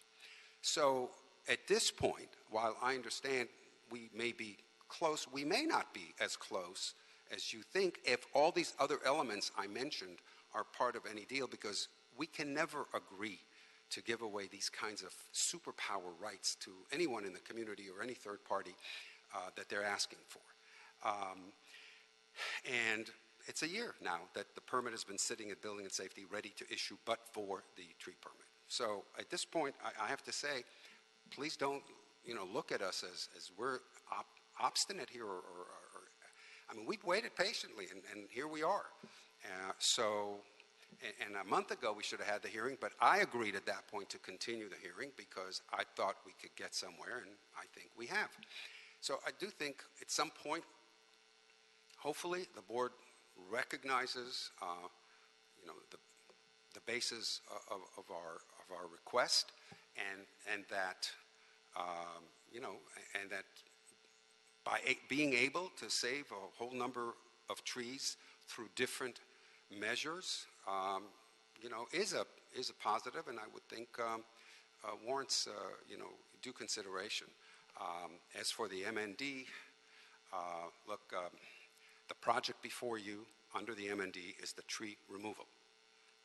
I cannot imagine how the board would be able to ever support making findings supported by substantial evidence that somehow there's going to be a significant adverse environmental impact created by the removal of the 20 trees. There wasn't such a finding made on the 34 trees, and it's not, it's basically, that's what a mitigated neg deck understand is not a decision-making tool, it's a process tool to decide, are there impacts, and if so, what am I willing to accept, and where are they? But the courts have said it's got to be supported by real evidence, not by gut feeling. So to require either circulation, which I know is very technical, but Mr. Hsu is very knowledgeable in these fields, we know him well, basically would require that there was some new significant adverse impact by something we're doing. What is the something we're doing? We're taking away less trees. How could that be the cause for creating a significant new adverse impact that justifies recirculation? And the other one he said, I think, was, that a project mitigation, a new project mitigation, doesn't reduce, the loss of the significance. There are no new project mitigations here. What the MND that was approved with the mitigation that was circulated, from which there were comments made, stands as it is. As Neil Brower pointed out to you, we're voluntarily going to do less than what our permit should have allowed us to. Okay. But that's it. Thank you, sir. Same question for Mr. Hall, and then we will go to Commissioner Davis for questions. Mr. Hall, I recognize that Mr. Resnick went a bit beyond the scope of the question, so which is fine. Okay, great. That's fine, but I only say that because you can too, to address, I was planning on it. So. address something that he answered. Well, I first want to say that I did not mean to disparage the Urban Forestry Department and all of the work that they do. And we recognize that you are arborist, and you were very honest about that. And what we really wanted to do was identify a flaw, is that there need to be planners in this department. Because what we were able to conclude here, just in the matter of weeks, was that project modifications could be made to save trees. That's all we want, project modifications. But the Urban Forestry Department doesn't have the staff to do that. So literally, we, the community, had to hire consultants. I had to be hired so that we could do the work that really should be done by the city. And this highlights, and perhaps it's a budgetary issue, that's something that you can change or influence. But this department needs the assistance, because rather than just presume that the development needs, that, oh, this is what they want to do, and this is going to require X number of trees to be removed, and we're going to multiply that times 4, and then figure out where they're going to be. The replacement trees. Well, there's an intermediate step first, right? Which is, this thing that you want to do, can it be modified in any way to reduce the total number of trees that need to be removed? And what we did was prove to you that with some thoughtfulness, that it can be done. And one has to wonder, how many trees have been needlessly removed in the years? And I'm not trying to disparage your department, sir. We're trying to say that we need to empower you so that you have the staff to do the job that needs to be done. And there's really no amendment to the ordinance. While we support amendments to the tree ordinance, this is not something that an amendment is going to fix. Words on paper aren't going to fix this. They need staff, planners. So the other thing that I want to talk about is, why is there a side agreement? Why are we doing a side agreement? Well, we talked about this when we were in negotiations with a developer. And really, in an ideal world, these would be conditions of approval that would be attached to a tree removal permit. We don't want to be in the enforcement business. But the developer literally told us that they preferred a side agreement, and they intimated that the city would not enforce the conditions due to the endemic bureaucratic problems at the city. This is not going to be a shock to everybody. We know that there's lots of conditions of approval, there's lots of mitigation measures that exist on paper, but because of problems at the city, there's not enough inspectors. Urban Forestry can't go out and inspect all of these tree removal, these projects. They don't have the staff. So this was the workaround solution to ensure that the replacement trees were being cared for, that they were being irrigated, and also during the construction process. If you look at the the arborist report, they hired a fantastic arborist, I'll have to say. And she had all of these recommendations and suggestions. And part of the suggestions are, what do you do to the existing trees that aren't being removed to ensure that the construction activity doesn't cause them to die? Because that also occurs too, right? So there's a whole bunch of other trees that are left on the property, and we want to make sure that the contractors, the subcontractors, all the people involved there are not harming that tree. And so the goal here with this side agreement was, because everyone recognized that the city did not have the ability to really put the thoughtfulness into this that was required, that there was going to be a third-party mitigation monitor. That was the word, third-party mitigation monitor. And some cities, this is true, some cities in California do have third-party mitigation monitors that aren't the developers. It just happens to be that the city's preference is to put the developer as a third-party mitigation monitor, which, as you can imagine, creates some problems. So that's when we had a side agreement. We thought that Dr. Whitford and perhaps the Bel Air Association could be that third-party mitigation monitor, and we wanted to empower them to be able to take corrective action if that was necessary. Because what's the point of having a side agreement that says that we're going to do all these things and then they don't do it? What then? Well, the options are either do You do self-help, which is one part of the agreement, or you can go to court and you can get an injunction. I mean, there's nothing shocking about this. We were talking about ways to save trees and to make sure that what exists on paper actually occurs. And so, and the conservation easement was simply to, again, there was no guarantee that there was going to be a covenant recorded against the property or that these conditions of approval were actually going to be recorded. Some cities actually do that. When you get like a conditional use permit, you have to go down to Norwalk, you have to record it so that everyone knows, and even the successors, they know what the conditions of approval are, and they have to comply with it. Well, there was no guarantee here, and that was the point of the conservation easement. And yes, there was a request to have the consultant's fees and the attorney's fees paid for, which was not a shock. And Neil even mentioned to me, I was not shocked when I received that request. He was not. It is standard and it's fair, and it's provided for in CEQA when there's these public interest disputes, because they recognize that there's a disconnect between who's going to advocate for these public interest issues when there's no financial interest at stake, when you're not going to gain anything out of the process. So that's really where we ended. And, if the hearing wasn't today, this morning, perhaps the negotiations would have continued. Perhaps, but we were just up against the clock. And then I would just say that don't trust at face value that those 7 trees in the, quote, historic slide area need to be removed. Because what we learned through this process was that so-called retaining wall that was necessary, actually there was an alternative to it. And the issue here is whether or not the retaining wall in the, quote, historic slide area could be relocated. And I'm sorry, but what we've demonstrated here is that you got to go to the city, you got to ask the hard questions, and you get better results often. So, and then recirculation, the final thing I will note there, the second prong here, which Simon read into the record, the lead agency finds that the mitigation measures or project revisions originally included in the negative declaration will not reduce potentially significant impacts to a level of significance, and here's the important thing, and new mitigation measures or project revisions are required. So what do we have here? We're not doing a retaining wall on one part of the slope. We're doing piles, which are going to be 40 feet deep.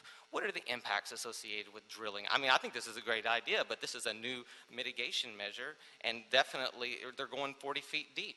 The city will be taking a tremendous risk by not recirculating the M&D. Thank you. Thank you, Mr. Hall.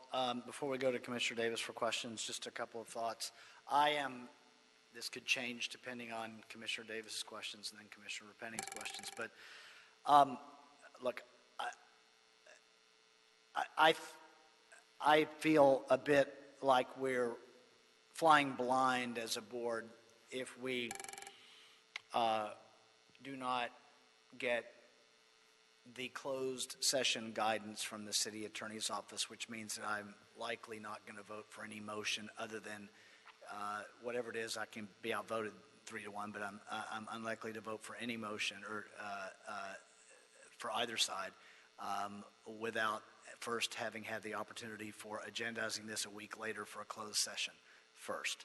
Secondly, on the recirculation issue, I expect I know what the advice might be, and there's interest in both sides, it seems to me, to continue resolving this, such that I wonder whether this deal might be worked out if the substance of the settlement agreement that the parties had previously agreed to remained in place, the attorney's fees was paid, and the rest of the enforcement measures were taken out and left to the city. That would be something that I would, at least posing for a few minutes here as a mediator, put on the table for both sides to consider. Commissioner Davis?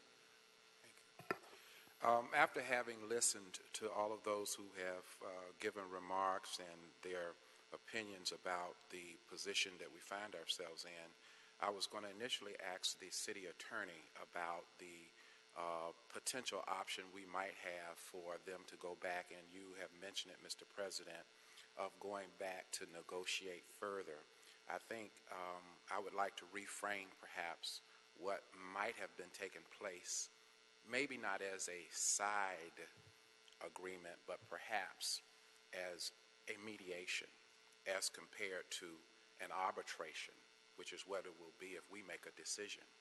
I believe in listening at both parties involved, that if given more time, that they might be able to mutually participate in a solution that they both can agree on. Having listened to the council office that was very optimistic in its remarks that we have made some measure of accomplishment towards protecting the habitat in some way in terms of our vision and in terms of our goals of what we're looking towards. On one hand, on the other hand, I just don't believe after one impasse that a good foot has been put forth in terms of coming to a resolution. I mean, all of us here in this very room know what a negotiation is, and in no case have we ever heard that after one impasse that two disputing parties have done their very best to arrive at a conclusion that is satisfactory to both parties.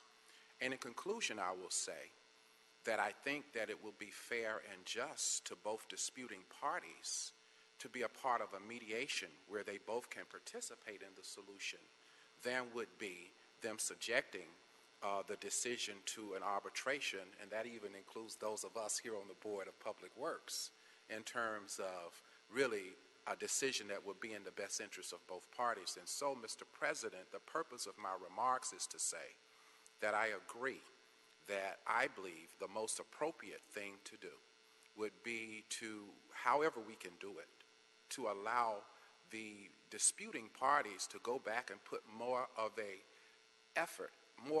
an effort towards a solution, because I don't quite frankly believe that an adequate or sufficient effort has been put forth towards a resolution to this problem on their behalf.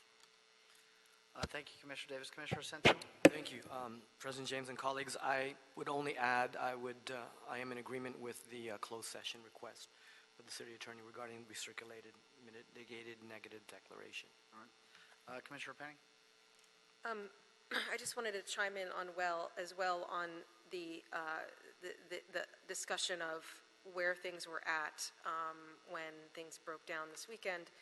I also agree with you, Commissioner James, that I think that it is not unreasonable to expect the developer to pay for the legal fees and the consultant fees of the community folks who have wanted to look at this project as part of a settlement agreement. I also feel that, as a city, we play the role of monitoring whether the mitigation that's been agreed to is in fact complied with. That is our role, and I don't see why there would be a need for another group to play that role in this case or in any case.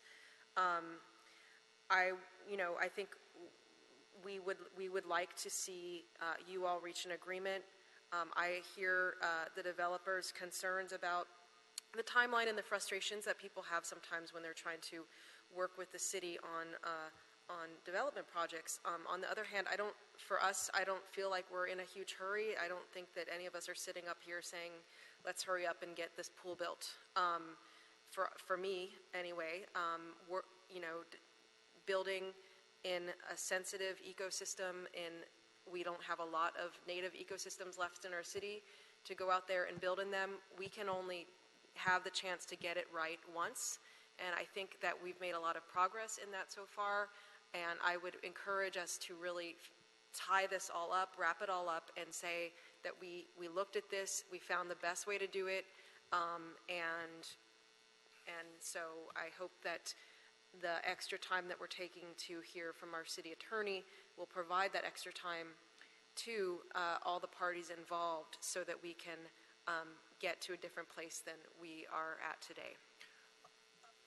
Yes, only Mr. Resnick for yourself, and then Mr.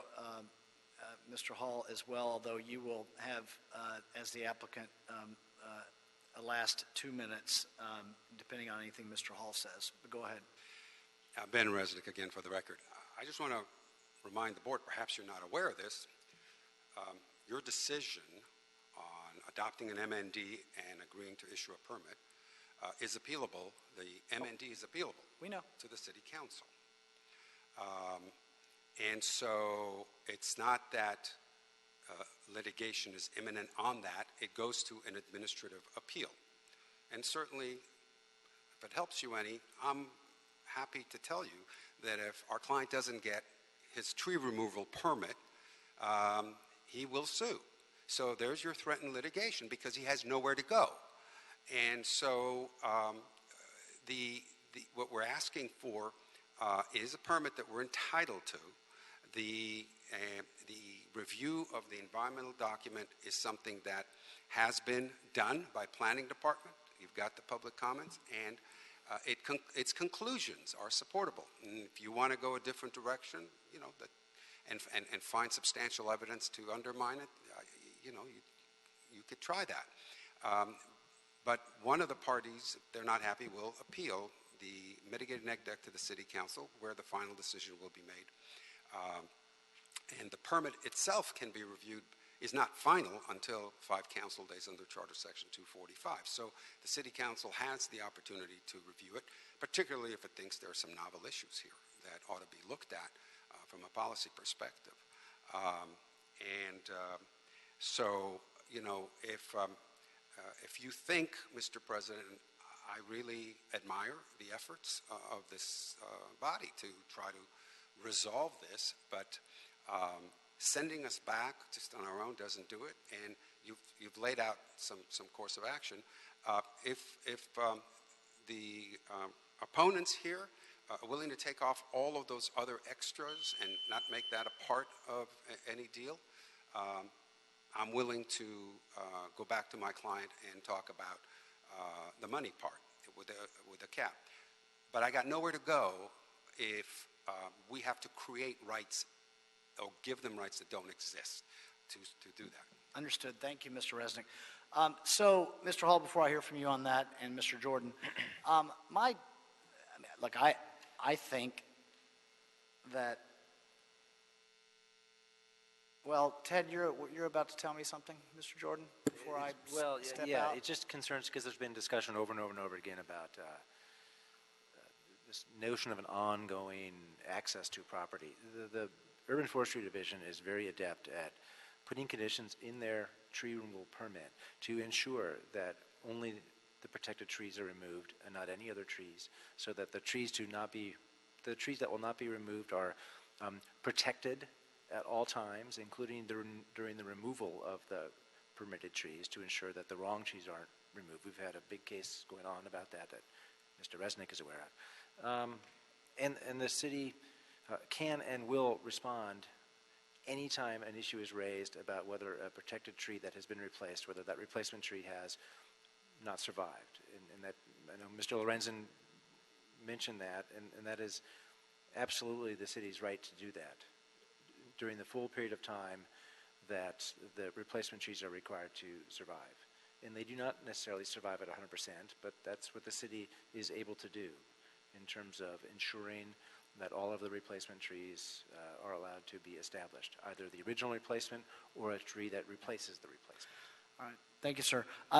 This is just my 2 cents. I still think we need to hear from the city attorney on a closed session before I have a substantive call on this. However, my take on this is that a recirculation is, and I don't know what they're going to tell us, but I think a recirculation is probably going to be mandated, which is a downside for the applicant.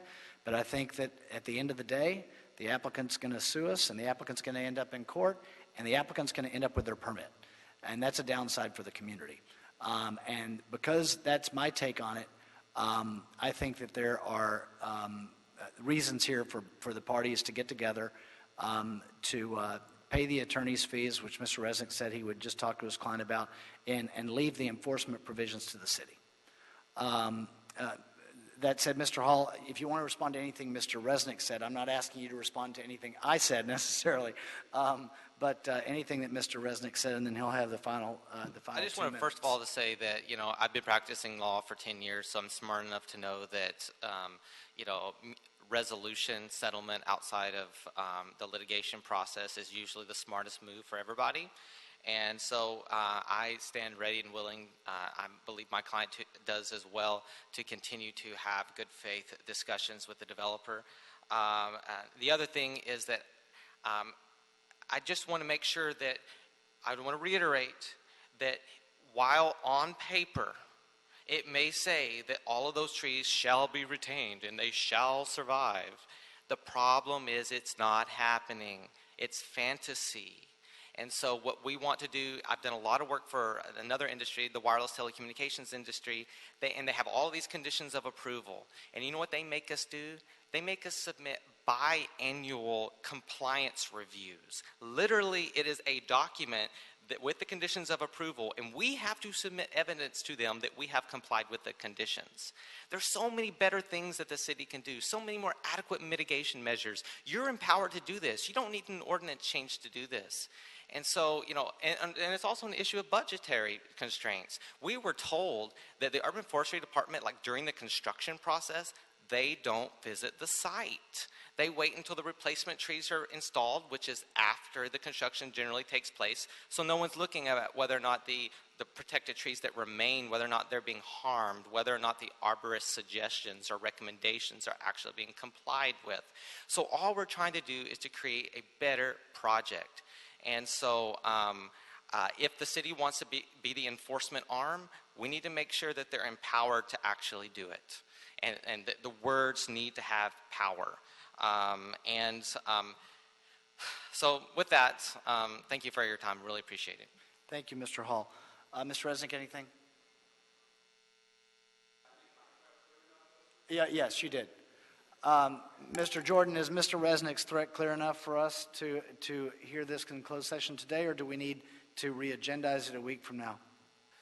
Well, you know, given that we only received the letter this morning from the Channel Law Group, notwithstanding the fact that we've had a fairly complete hearing today, you know, my preference would be to actually have a chance to read through this thing carefully, what they put in writing. In addition So you want to, the week? I think that would be helpful. All right. So we would agendize this. Mr. Campos, you need a week? 1 week is for the sufficient, proper yes. agenda. That would be That's Monday, sufficient? 24th, April Okay. 24th. What we're not going to do is have all this testimony, and we've satisfied that obligation today. The lawyer arguments back and forth today.